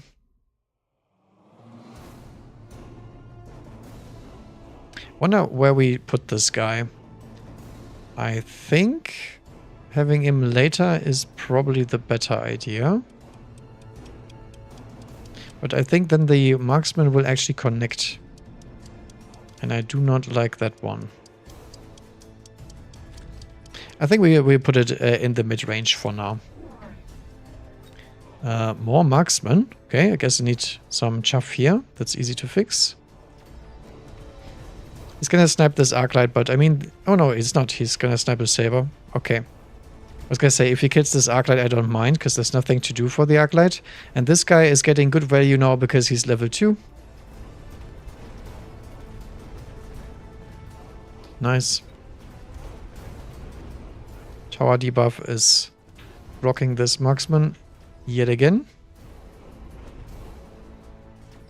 Ah, he actually got the shot off. But I mean, it's doing not that great considering it's a level 2 marksman. And this guy has him. Yep. Okay. Good stuff, good stuff. And there's another saber for me. Rhino Assault is great because he can't play around it, pretty much. Neither can I.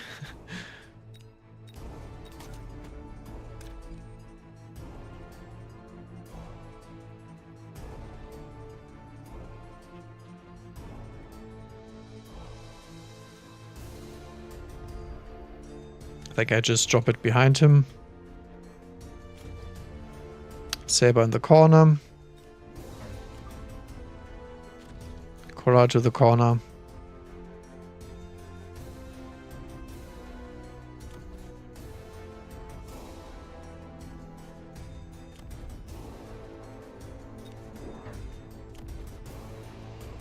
And I will add some more crawlers to my own corners.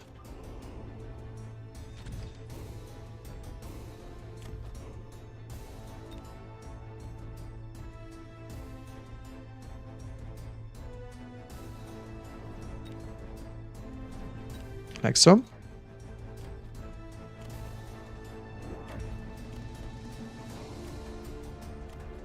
Can also hit the defense, but I think I want range enhancement pretty fast now.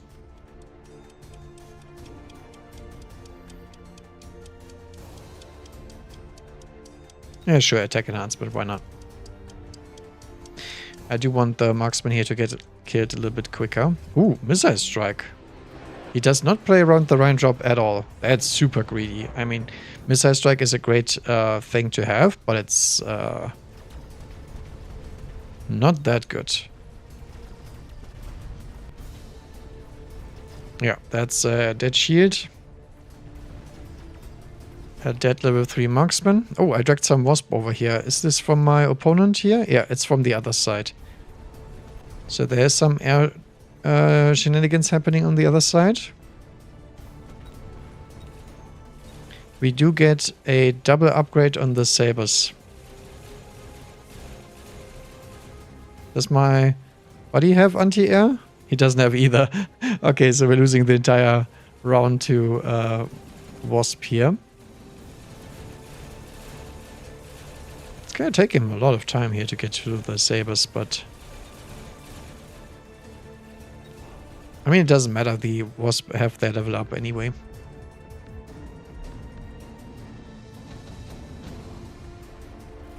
Okay. Typhoon.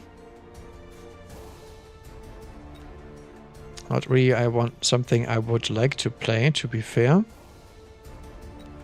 All of these units are not that great into marksman. But I do not have any anti-air, so I might actually need Phoenix on the job here. He does run the full Shell Basil against Phoenixes, though.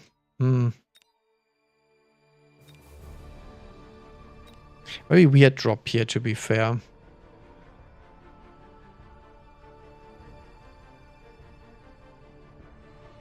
I would have liked to maybe flank with a Phoenix, but that doesn't work here. I think I will take the Typhoon. Just to have a chaff clearing unit on this side to deal with the crawlers.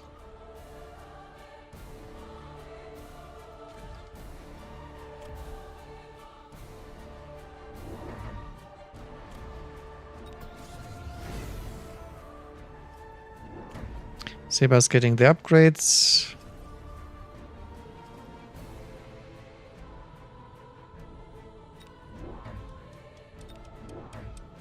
And I think we do need more arc lights on this side.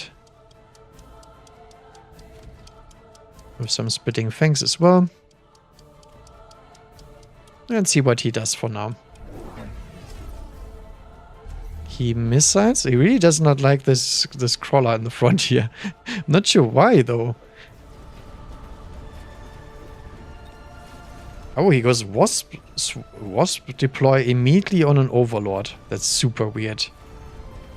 I mean, I can deploy Mustangs here, no problem, but I don't know why he would commit to that on the very first thing he does. Well, good thing we have the Typhoons picked, I guess. Crawlers are doing very well here in this situation as well. Orange Man got screwed yet again. We get a second tower debuff to protect this Typhoon here. Not quite. Ooh, the boat actually levels. That's actually quite nasty. Yeah, we do need anti-air for sure.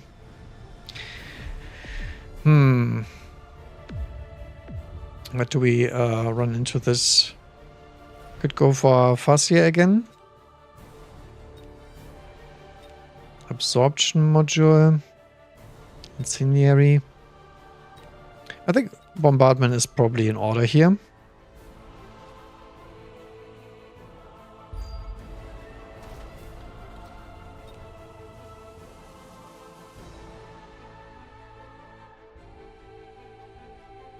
Could also go for a melting point since the Overlord is already quite tanky.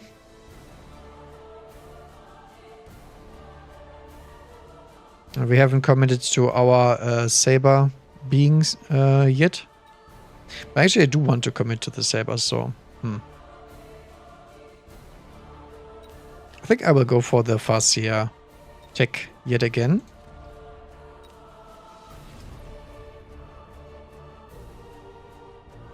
Should be good enough.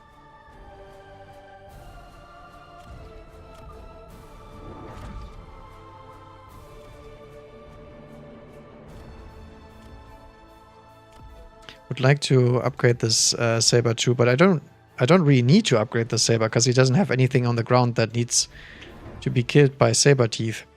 We can go for field maintenance at some point as well, but for now I think I'll keep it as is. I don't play around the Orbiter at all because I don't have many units that actually do die to Orbiter. Can we blow up this shield with the Saber? Yes, we can. Nice. Because the Orbiter would get actually denied by the shield quite heavily, but now it doesn't. Overlord is already under fire by the Farseer, which is what we intended it to do. Is it enough? Yep, just barely. Farseer. The Farseer is very good in these kind of situations. Yeah. I mean, there's a few units here that survived, but it's not really that much. So no big damage from my side. And they used oil and fire, which is pretty weak considering he lost half of his board anyway.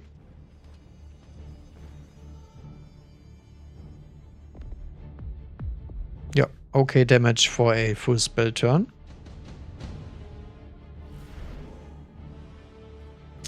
Wraith Raiden.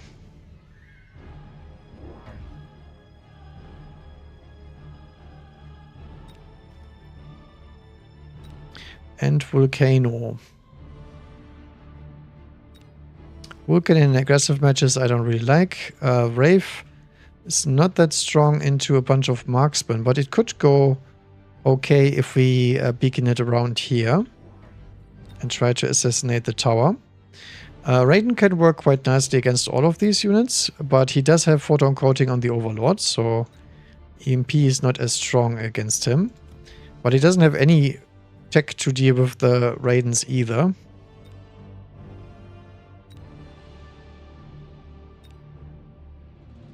Raidens do pretty nicely against Sledgehammer. And not very good against the Marksman. I think the Wraith is probably the correct play here.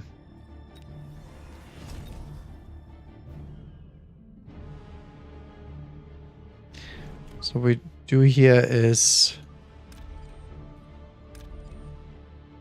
try to beacon that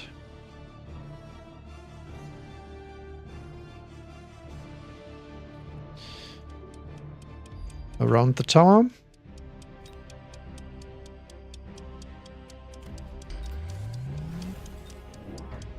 One more fast here.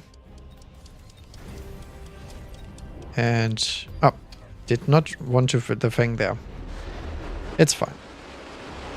Oh, he actually goes for the Wraiths as well. This time Wraith with Degen Beam. Interesting. I'm not really sure why he does that into a Farseer with Aerial Spec.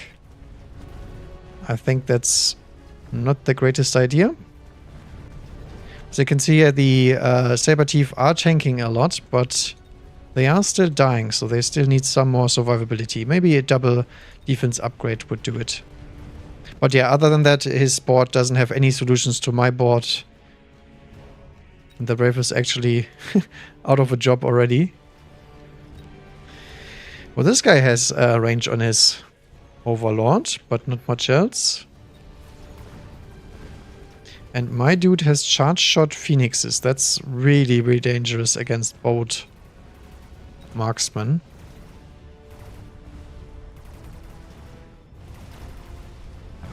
Nice. We do kill the boat. That's the most important part. Because that deals a lot of damage to us. And the Saber Tooth will kill everything else except the boat, I think. Yeah. It's so goddamn tanky. Holy moly.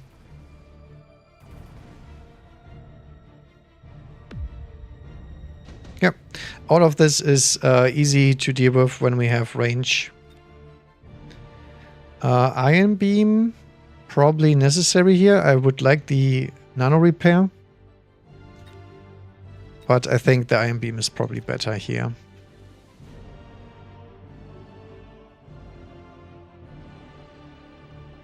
Do we want to snipe the Marksman instead? Nah, I think this is correct. We can still drop the Rhino here, by the way. I would like to get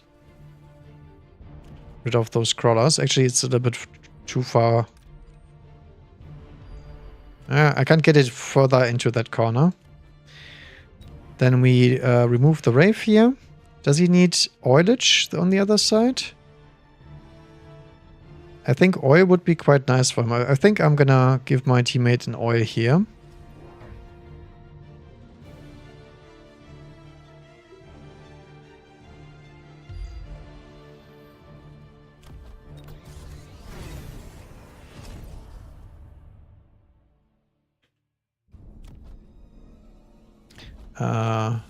Upgrade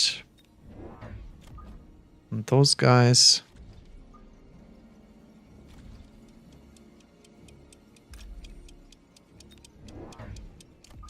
And then we can add a Fang back here to annoy him a little bit. And delay some crawlers. What the hell is this Iron Beam? What the hell? Okay, the Rhino did hit. Our Iron Beam did hit the backline and also got the Wraith pretty low. So I would say we won that trade. Sabertooth is not affected by any EMPs anytime soon, which is nice, but he is affected by Degen Beam because he doesn't have photon coating. That's why he's showing this effect. And did we win this side? Yeah, there we go. That's why I dropped the oil here, to get a little bit ahead on that side, and I think, yep, that's it. GG's. Maybe I should have looked onto this side to see how it works. I mean, we're gonna look at the replay. Look at these spells, by the way. All the spells. This is a pretty classic combo but I do not understand the addition of the Void Eyes without the energy absorption. Because if you want to hit EMP, it's probably right now, right? Siege Scorpion too. The hell? Does he have Assault Scorpion? He does not. I was gonna say, if there is somebody playing Assault Siege Scorpion, it's me. Nobody else. And it's pretty terrible to play Void Eye into that. Oh yeah, let's have a look at this side. I just wanted to see if he actually needed the oil or if he was fine without, because investing in oil into another board is actually quite painful. But if your teammates are not very good, then it's obviously very good play most of the time. Because sometimes they do not think, they just complain and then they lose the game, which is happening rather often. So I oiled quite early, so he should know how to play around it.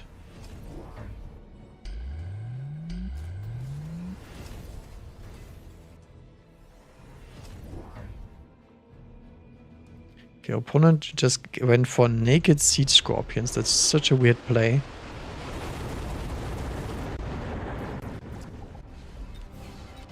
The acid is hitting here quite nice. Yeah, look at that. His entire backline is toast, and then he has a naked Rhino running in his own acid. Very nice. And the Iron Beam absolutely shreked the rest. Yeah, good stuff, good stuff. I mean, my side was not in particularly close because my opponent is elite spec and does not have enough money for anything, and then went into Wraiths and got absolutely debated. Ooh, look at this. Some heavy 2 versus 2 involvement here.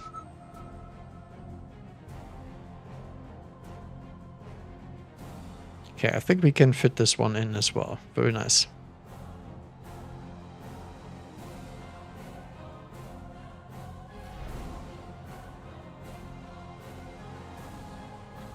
Okay, anything Mimi? Not really. This is all pretty basic stuff. I guess we can go for the missile spec.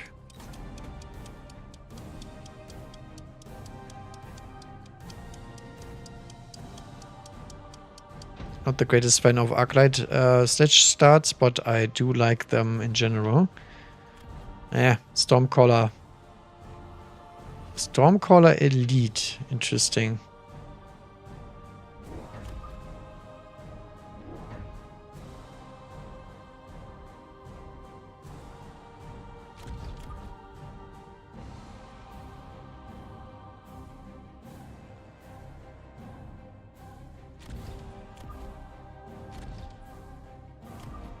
For now, I'm going for a standard deploy.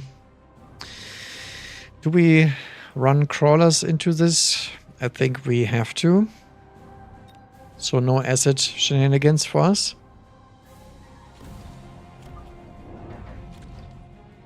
The other side is doing some spider aggression.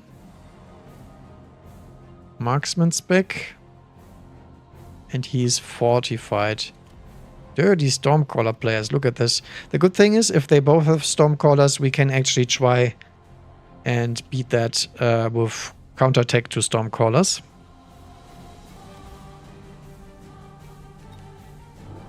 Ooh, what the hell is this? Very much forward aggression here. I almost got the tower. Dang it. The problem is the Arclight doesn't even get the XP, but I mean, the Sledgehammers are very good against these kind of hounds. And if they get XP, that is actually very nice for us.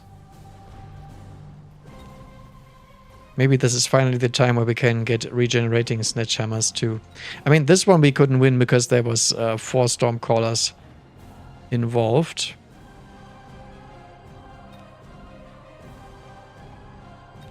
And the Spider-Rooney attack is not very good into Stormcallers in general. There's also a useless pack of Fangs here. Look at these crawlers, by the way. Crawlers MVP, I would say.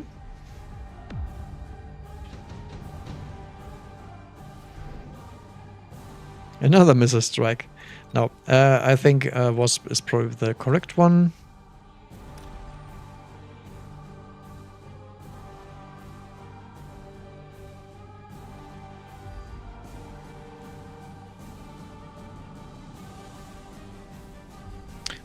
I mean, the corner is pretty obvious. I think I will try to go right here. Okay, he goes for missile strike as well. I mean, the hounds have to be missile striked, I think. But I would like to hit the Stormcallers as well.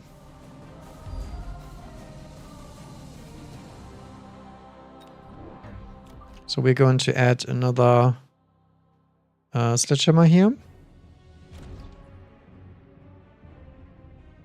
Don't have enough money for a beacon or anything like that.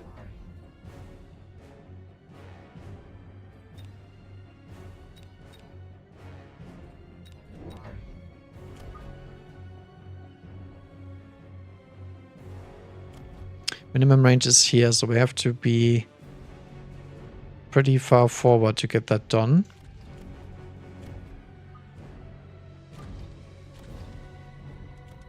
So at least distract 2 Stormcalls at the same time.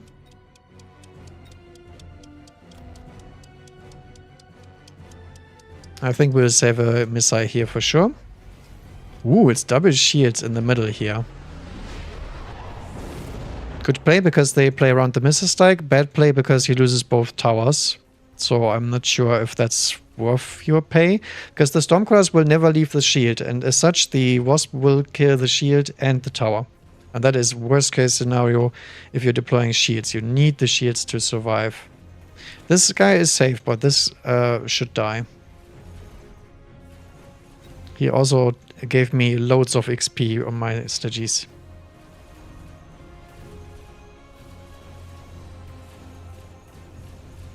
This shit here is unfortunate, but we don't care. I mean, it's only 1 missile strike. I didn't invest into anything into that. Can we keep the orange man alive, please? Yeah, there we know. Okay.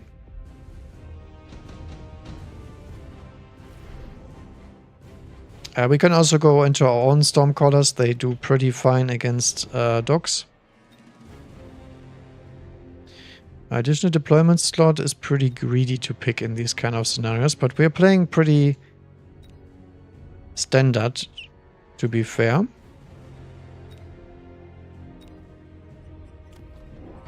He does run armor, but he doesn't have enough levels yet to compete.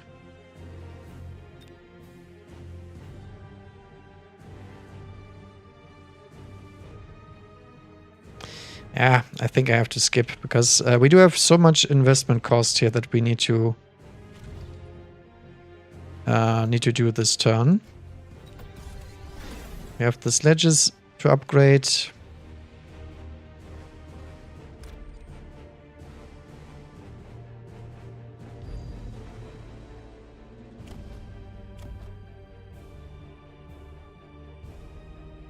Could actually go for the regen even.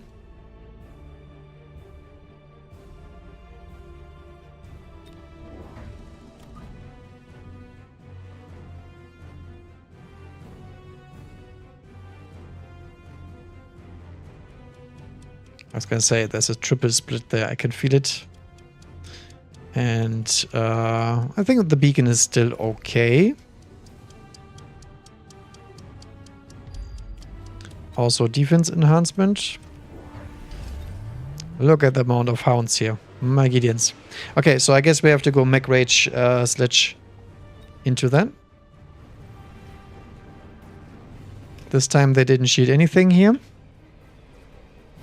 And the doggies will all get attracted to the sledgehammers. So as long as the sledgehammers can deal with the dogs at some point, they are fine. For now they get outranged and we do not have the Mech Rage. I think this tower is worth upgrading too, because there's a lot of stuff that can go wrong there.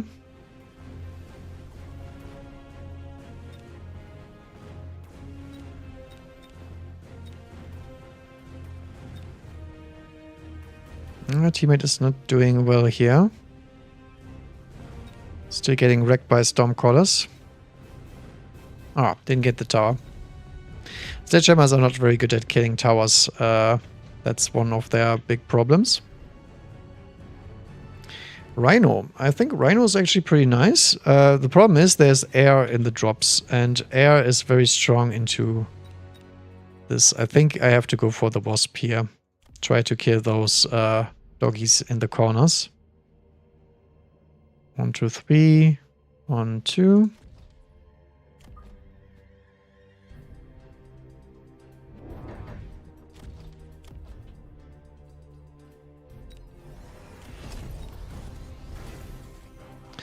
Like so.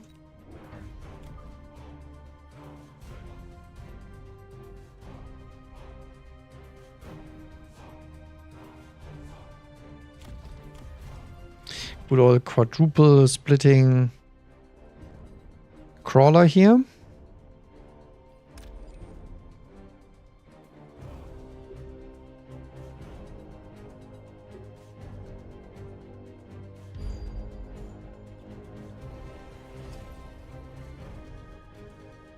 Actually, I would like a Fang instead there.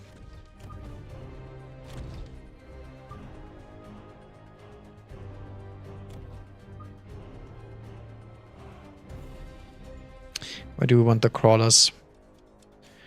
Probably another triple split if I can get it. No, not quite.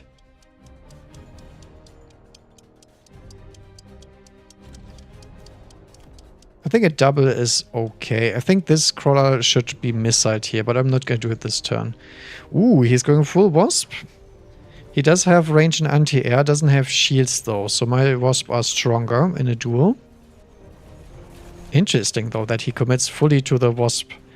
I guess he thinks that the Hound with armor enhancement will counter Mustang play and whatnot, which is true.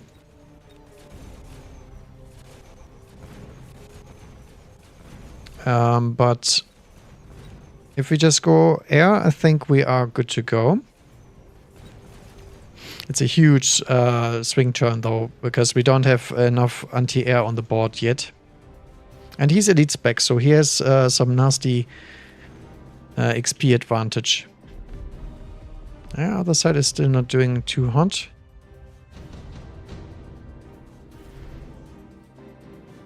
Redeployment. That's actually quite nasty because he can redeploy the doggies if he wants to.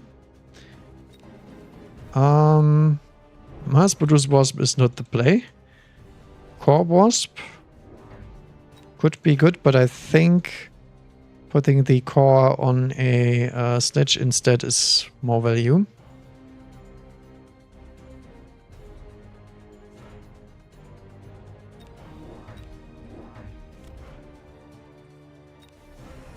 I think clicking anti-air here is probably worth taking.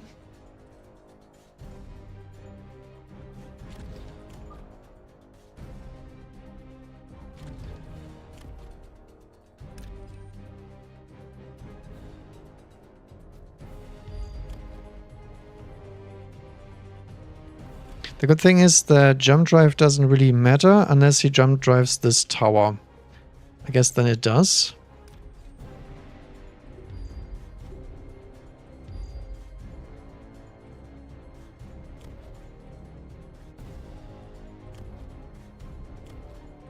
Do we want any enhancements?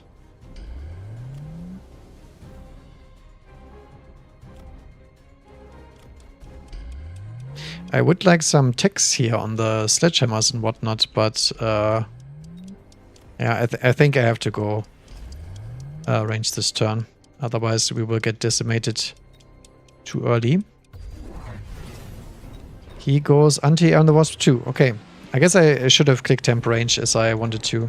Did he click it? He did not. Okay, so could have made a difference. For sure. The shield airdrops are really nasty though, because I don't have counterplay to them. I would need scorpions to deal with the shields in general. But I mean, we do win the air fight this time, and the sledges do very well into the hounds when they have the range. So I think that's fair deal for now. Okay, opponent did upgrade those Stormcores into huge monsters, but doesn't really have anything else. My buddy doesn't have an anti-missile device. That's actually quite sad. Did he loan too? No, he did not. Okay.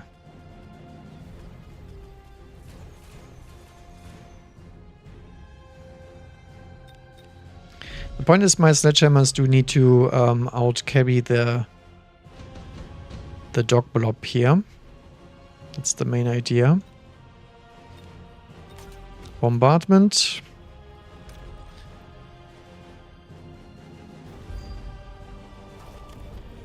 I think so.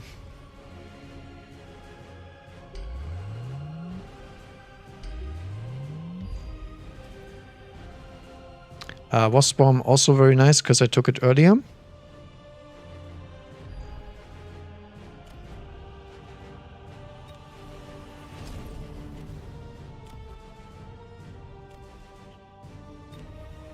Have to loan again for sure. This one needs to be upgraded. We're still two-shotting the hounds if they're level 2, but we are not if they are level 3.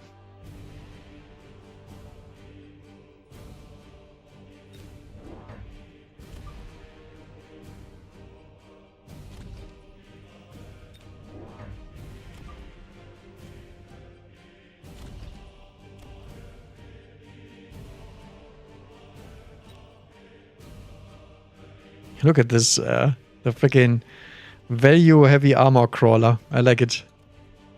Okay, I mean, I don't think we can play around orbital bombardment at all. I think this is just gonna be a huge AoE fiesta.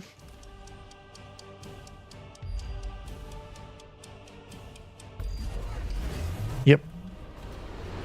Orbital bombardment everywhere.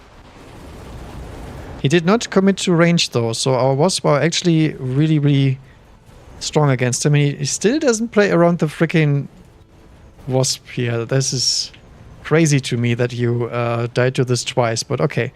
I take it, I take it. In these aggressive matches, this is such a big deal. It looks like the other side is winning even before we get the tower here. Yeah, there we go. Missile interceptor on both sides. This means the level 3 Stormcaller is absolutely useless. It will kill a few units, but who cares? It's very, very little damage. Okay, do we have 4K? Kind of close, I think. Yep. Not quite, not quite. Double Raiden. I actually want to click Raiden here because I want to try if Raiden with chain and all that stuff can actually deal with the Wasp.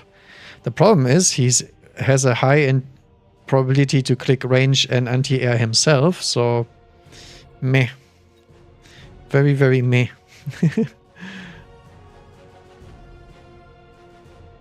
Yeah, I don't know. We could also go for a cheese sabertooth, drop it here and try to snipe a shield that he will most likely drop. But I think for now we will stick to what has worked so far.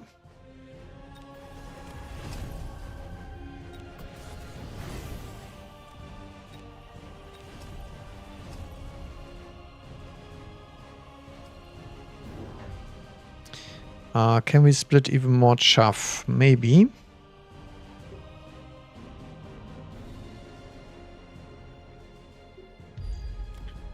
I think there's jump drive cheese coming. I'm pretty sure about it.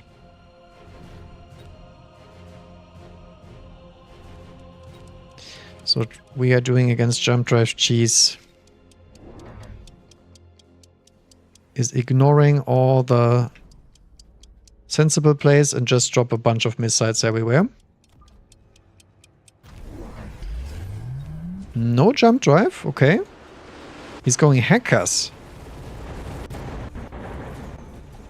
Interesting.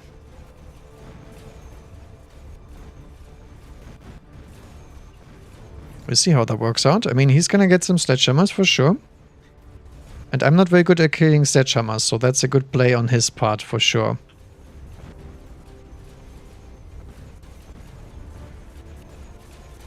That's still very, very close, because my wasp here will kill the hacker at some point. Maybe? Clicking regen on this turn, obviously not the best play. Because I didn't know, but you know. Nah, we don't make it. Sad. Other side also lost. Not quite enough to die though. Nice. Okay, this is the turn where it gets decided pretty much. Iron Blast, pretty good. I don't have any shield break. That's the majority of my problems that we have here. We probably need a Scorpion assassinating those shields. Or in this case, a Iron Blast.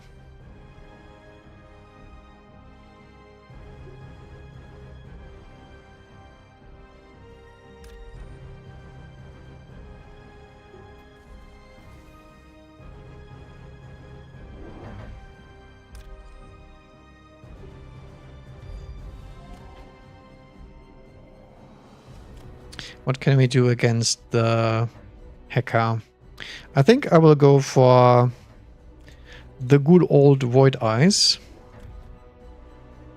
Oh no, we don't have EMP. Dang it.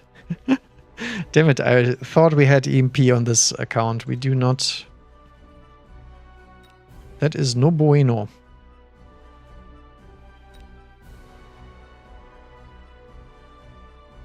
Could shield the fangs. Could lose crawlers.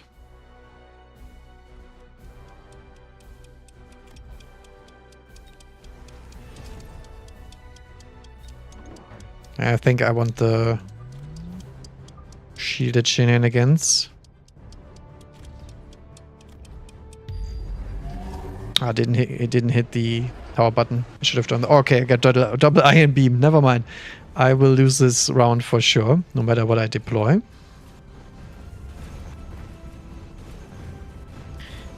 We got rid of one hacker. Might get a second one here. But I'm dead to iron beam no matter what they do. Not sure why he chose to deploy the iron beam vertically. But either way, it's GG. It was totally... This kind of game is already decided by the spells. We only had one turn where we could kill them with the orbital bombardment, because the orbital bombardment was better for us than it was for them. And then the hackeroonies got me.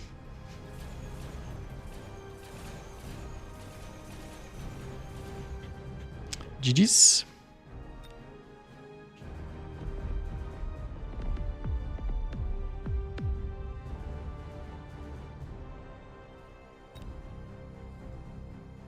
Alright, I think we can do one more.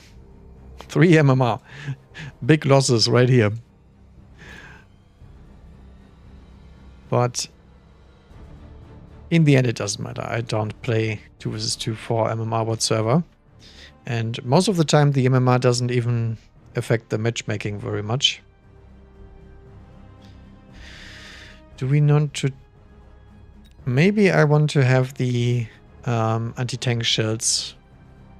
Because I very rarely click Incendiary Bomb on the Stormcallers.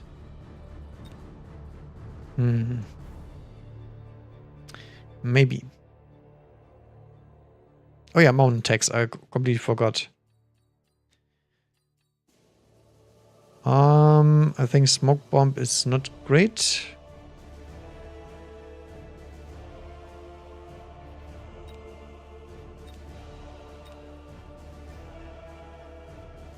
Not sure if Saturation Bombardment is playable now.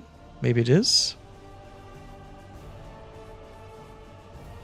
And photon loop, I thought, was has too big of a gap. I mean, 15 seconds where you can disable the photon loop is, I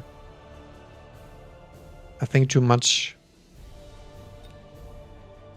Oh, wrong decision. I should have clicked it afterwards.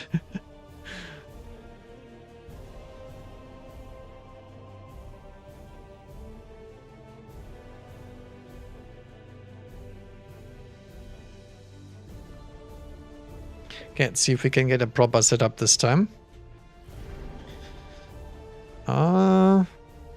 Giant spec.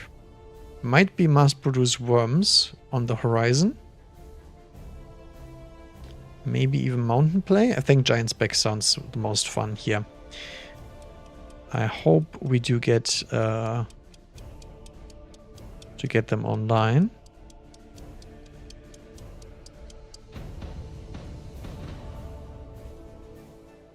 And it's a sledgehammer opener. Yeah, Stormcaller again. They both have Stormcaller again, actually. My buddy doesn't have the worst setup against Stormcaller, but it's not good either. He is missile spec, so he has some options.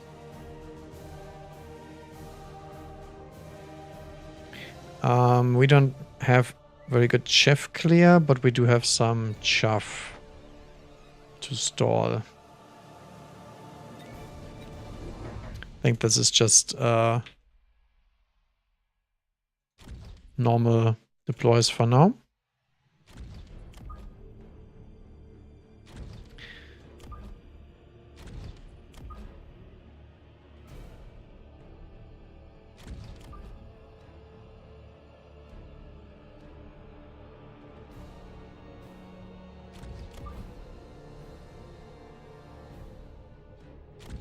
All right.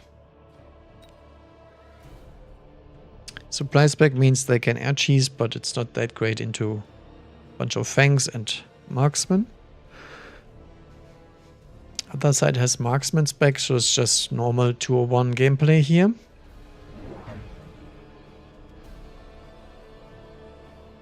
Very weird deploys from my teammate.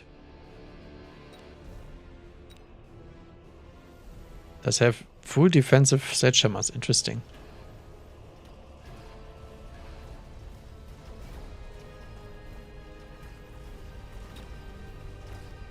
Collar splits were actually quite nice.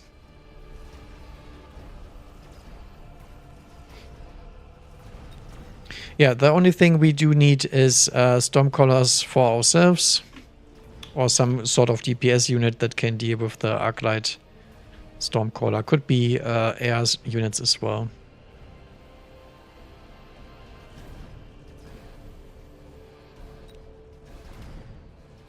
Speed it up. Fang Supremacy. It's distracting the Stormcallers long enough so that the marksman can actually be useful in this game. Very nice. Had some stages left too.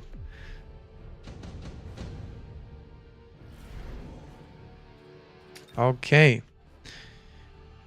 Phantom Ray does pretty decent against all of this. We do not have good Void Eye attacks. I need to change those. Those are terrible. I think the Phantom Ray is probably the best one.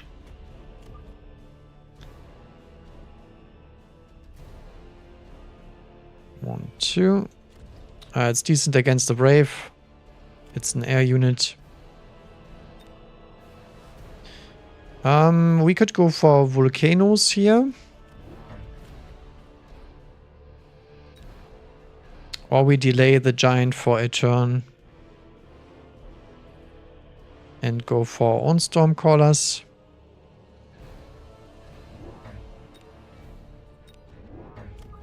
I think I want the Volcano for now. More Sledgehammer gaming. Rhino flank, okay. I mean, he's pretty open to any flank as well. Good missile strike for sure, if he gets it.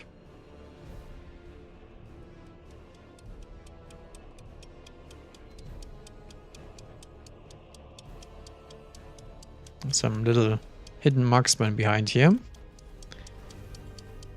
that will dislike getting hit by that. Oh, he goes for the Phantom Race as well. Boom.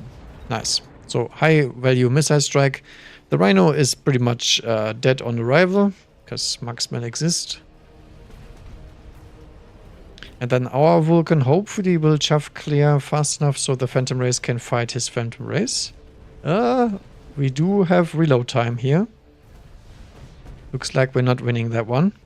Nope. But we do have some fangs in our back pocket and they will assassinate these nasty Phantom Race. Double Saber-Tooth. I also don't get why we are deploying Double Saber-Tooth. It's a little bit weird. Oh no, the marksman got distracted. Okay, at least he got his own tower. It's too late anyway. You lost the other side. Okay.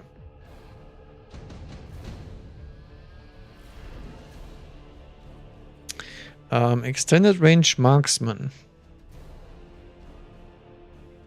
is great, just not for me because I don't have any marksman. The other side has marksman. EMAG and Rhino Assault. I mean, he's pretty well protected from Rhino Assault, I think. The core is nice on a Volcano. Very expensive though. 200 for a 50/50 upgrade. I think I will skip.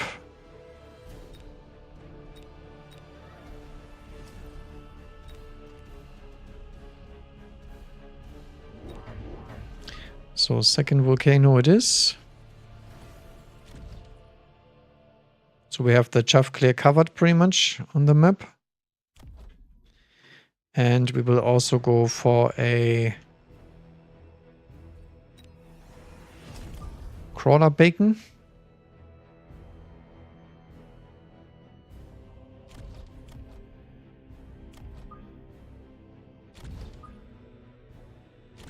Can go pretty far forward with this, I think.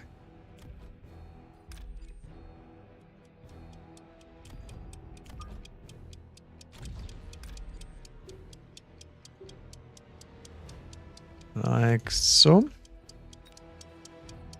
And we keep the Phantom Race for now, I think.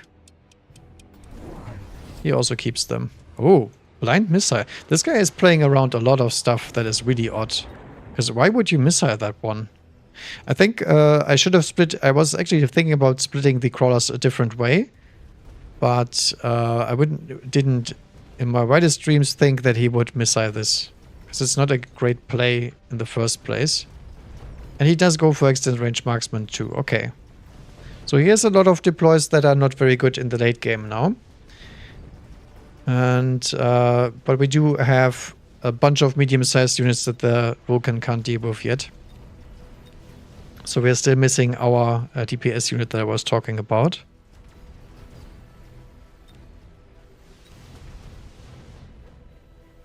RIP Volcano.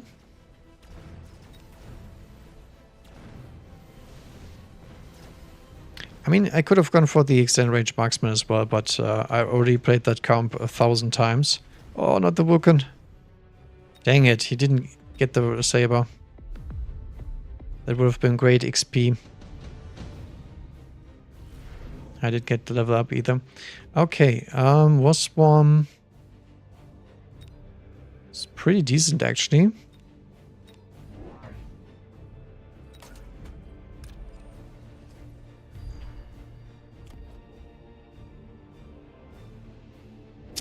Could actually add some wasp myself here.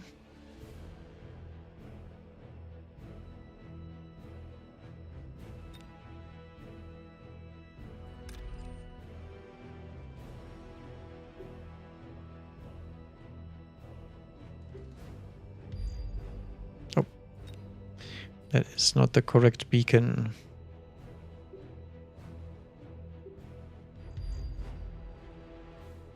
Maybe like so.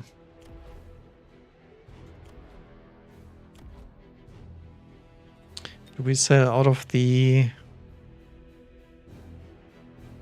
Phantom Rays. I think so. I think I would like some Wasp here. It's pretty much delayed chuff.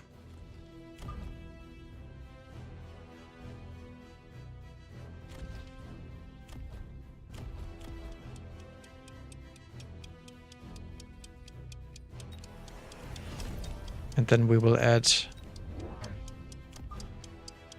some more fangs to the front, so the volcano doesn't get shot instantly.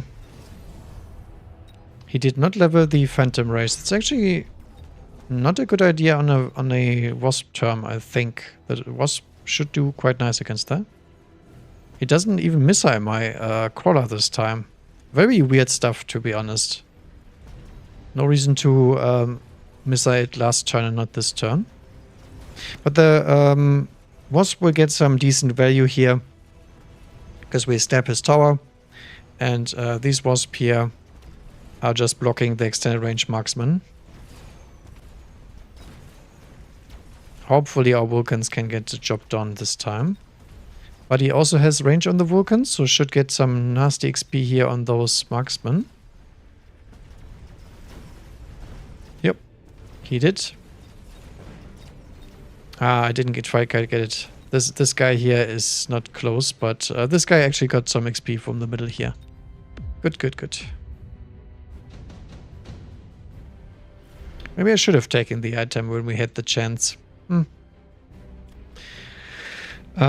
Steel Balls are actually quite nice against these Saber Teeth carry situations, because they have the mech division. I could also go for some Phoenixes. He does have anti-air and EMP, so I don't want to. And Fire Badgers are not great. I think the Steel Balls are probably decent enough. The question is, do we actually use them, or do we sell out of them? I think I will sell one of them and keep one of them.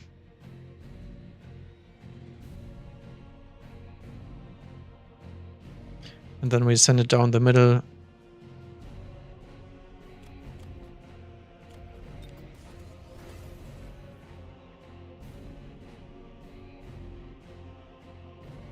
We go Incendiary here, because Incendiary is really, really nasty against them. I think we can probably kill them quite fast if I click it.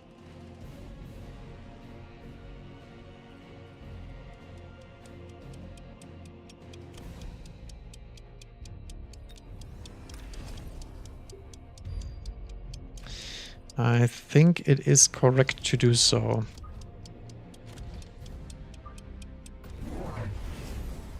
Wow, very, very delayed Typhoons to deal with my Wasp.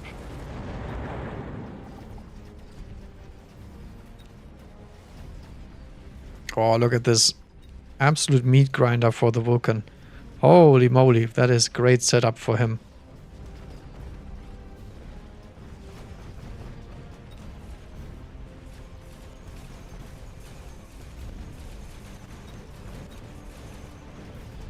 I also get into the fire and flame train a little bit. And we don't have quite the damage to deal with the higher leveled units here. That's the problem. That's why I was thinking maybe I need Scorch, but I decided against it.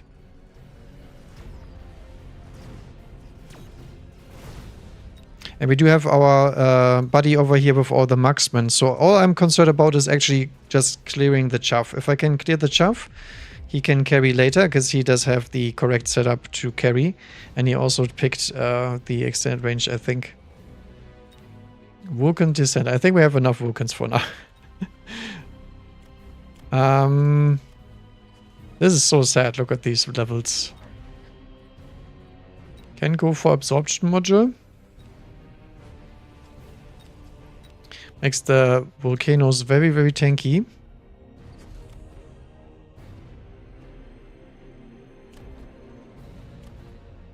And I do think we sell out of those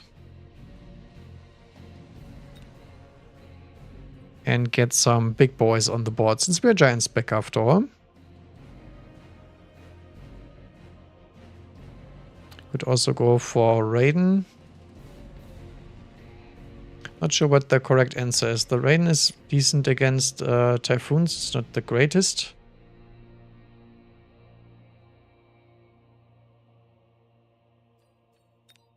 I think I want the weather balloon angle.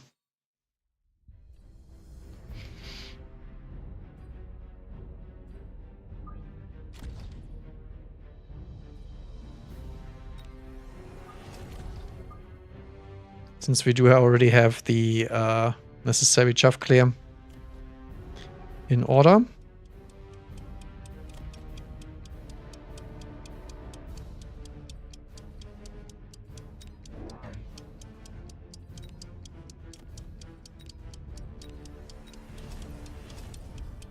Oh, I misclicked. Damn it. I wanted to try the disintegration.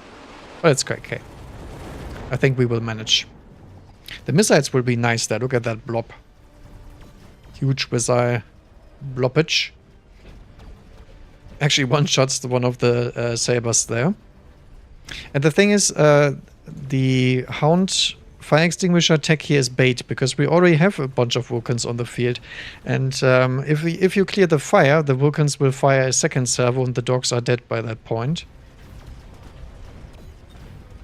Yeah, this guy is very, very suspicious, to be honest. A blind range EMAC marksman is not something I expected this turn, but that's okay.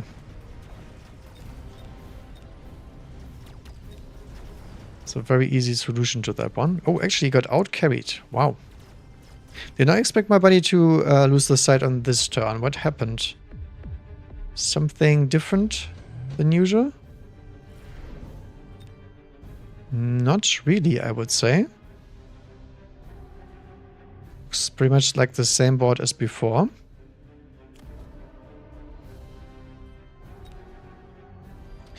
Okay. Nuke.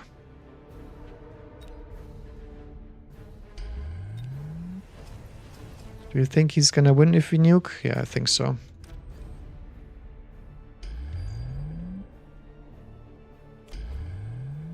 I think we will sell the Abyss.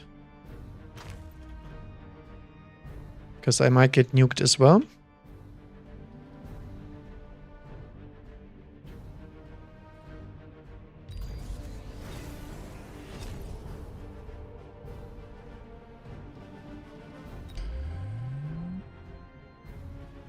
Drop some forward shielding.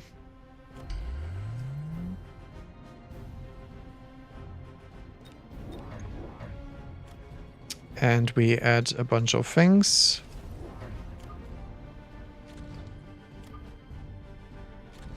To protect the volcanoes in the first place.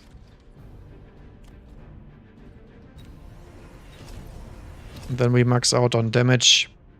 So hopefully the Scorch can carry against all these mid-sized units. No, no, no, no, no. Ah. He's doing weird stuff. You always have to double nuke. You can't nuke both sides once. Ah, he changed it back. Double nuke.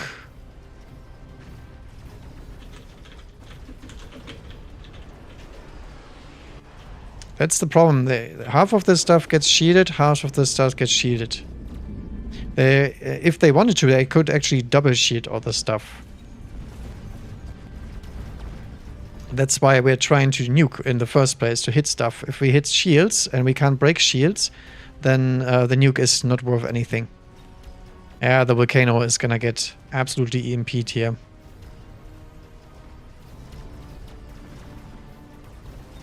This guy doesn't have any upgrades on the marksman, so he should actually have elite marksman on the duty here. But it looks like he's not capable. Yeah, that was a mistake. If the nuke stays, I think we are fine. But nuking a backline here with a bunch of shields in front is not something worth doing ever. Smoke bomb.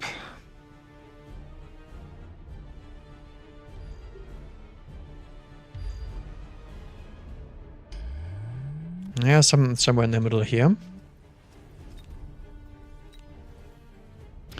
Does he have proper solutions to our Wasp? He has the Typhoons, sure.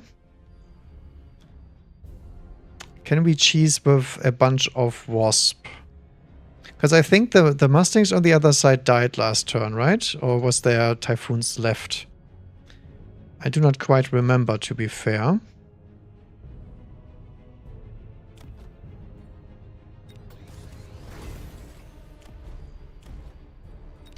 I think I will stick with the Fang plan for now.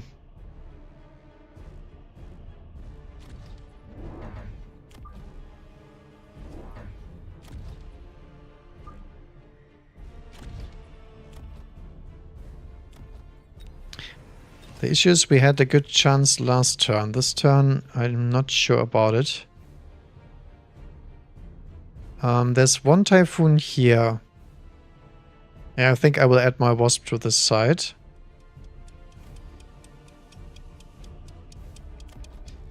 And other than that, just shielding again.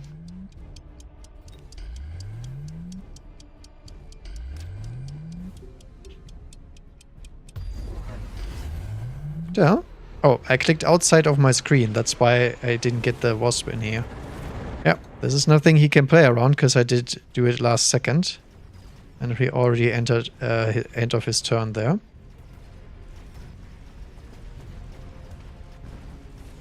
He did play around the smoke because that's the first thing I did in my turn. So he obviously has the shields there. I think I should have went for boats actually. Boats with Photon would have done very nicely because we don't get EMPs on our Vulcans here. But yeah, we don't have enough shield break to get through his board. Vulcans cannot carry this.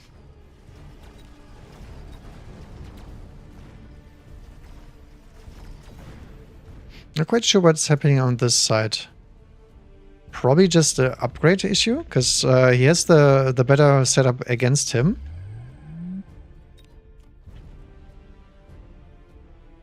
The Wasp without shield does not do it. I think we had them. Turn before was over, but a turn before that one, the second turn before end was the game to win. And single nuking wasn't that was just bad play. You can always single nuke if he's going mass air, but if they are going ground based, you always have to hit the same side. Otherwise, it's absolutely useless, because the units that he had on his side could carry my side, but not vice versa. So nuking on his side was the correct play. And if I knew he was going to do stupid stuff like that, I should have nuked in the very last second, so he couldn't remove the nuke beforehand. Did he actually put it back on his side? I think he did. So I think we can actually try and have a look at that one. I think I got time for that. Yeah, sure. We are on schedule after all. So, okay, what turn was it? It was turn 6 or 7? Not sure. Let's take a look.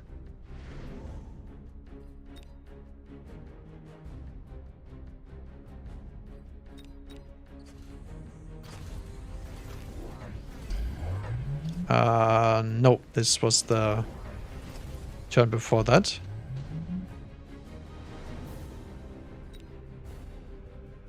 Okay, got it on high speed. Yeah, there's the nukage. So we do lose this round by a big margin, but I don't know how much. I'm gonna check afterwards if it's very close, but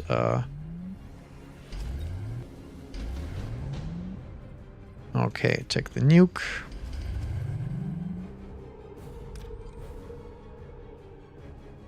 Trying to match it. I think the nuke is a little bit too far forward, to be honest, but let's say he placed it correctly, and we will just add them here.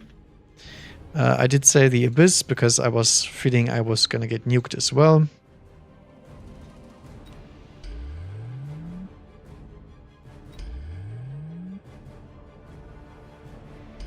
Unfortunately, I do not quite remember what else I did. I think I upgraded the volcanoes. And let's just try to keep the same play here.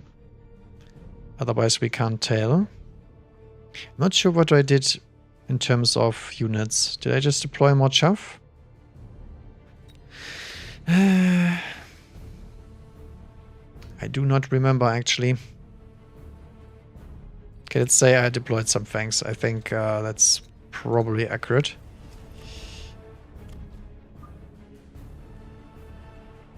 I did have late fangs for sure.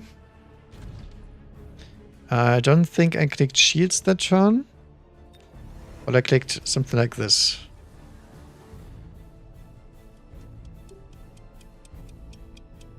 And then this one goes back here. Because they single nuke us, which just kills the shields, unless he didn't protect his shields. Oh no, he didn't. I will see, we'll see. And this shield doesn't die, the other one does die. Okay. My shield was holding, but my late fangs got killed. That's why we have very little units left. Do we win this side? Yeah, we do. Very easily, actually. Because the only thing that his opponent has over him is some proper marksman placement. And he doesn't have it because he's running with best partner, and best partner misplaces your marksman, no matter what. And the rest of the round is pretty much same thing, except my dude has the better marksman support, I think. Yeah, it's not enough to win the game, but I think, but it's pretty close. I think we needed 1300 or something. So if I think the nuke was actually misplaced, should have put it differently, but it's okay. I think if we do a proper double nuke, we win that game right on that turn. And this nuke here was absolutely terrible. This nuke, if we nuke this blob here, doable, I think, but only if we hit the same target. Otherwise, also terrible. Because what was killing me on this side here was the marksman.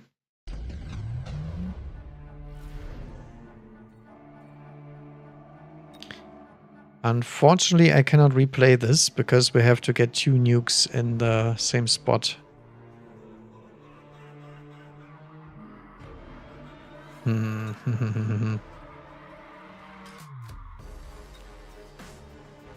Maybe we can play from his perspective. Oh no, that was not the correct one. Backward to watch replay.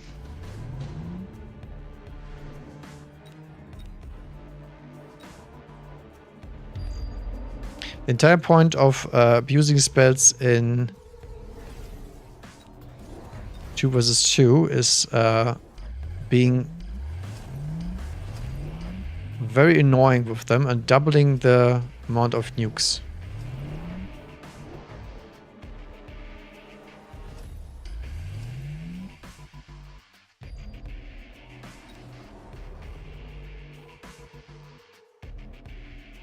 Okay, so he screwed me over by poking it here. So I think we can replay at this point, right?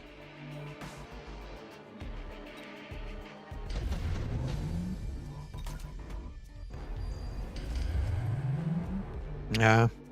I mean, it's over here. I don't think we get it here. The problem is, if the nuke is misplaced, we already do not have a play. And it's misplaced. No matter on which side it is. We'll try. So this is the second solution to the problem.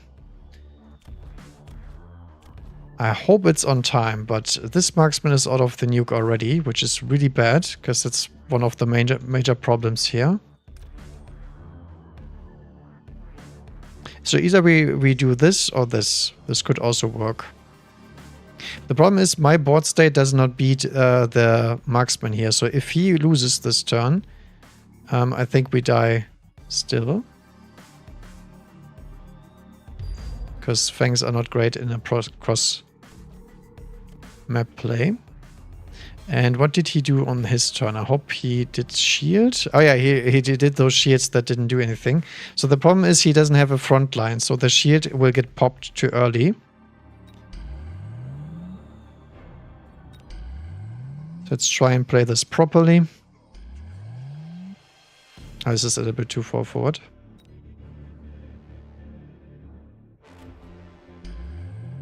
This should have the marksman in them. Did he hit EMP this turn? Maybe we did. We're gonna ignore that because we don't want EMP. And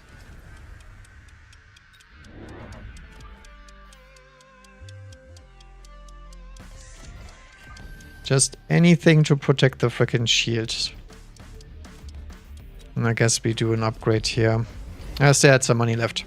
Doesn't matter. We are just looking to see if the nuke has an effect that we want it to have. So let's look halfway here, halfway here. So this nuke does land on the Typhoons. This nuke is absolutely useless if you shoot properly. Because why wouldn't it? This guy even heals back up because of absorption module. And this guy would have died to the nuke. So 70k HP. So this is exactly what I was talking about. The marksmen are still annoying for me. The only reason why they are doing okay here is because we have the wasp swarm from the side. And I still get board wiped here, no matter if I get nuked or not. And then we lose the other side as well. So there was no way to win this round with a double nuke on the right side, like he placed it. So I got baited there. I should have waited for a very, very long time with the nuke so he ended his turn. Then he also would have gotten mad, but at least we won the round and not screwed us over like this one. Okay, that's it for me for now. Thank you guys for watching. I'll be back this Saturday, I think. Not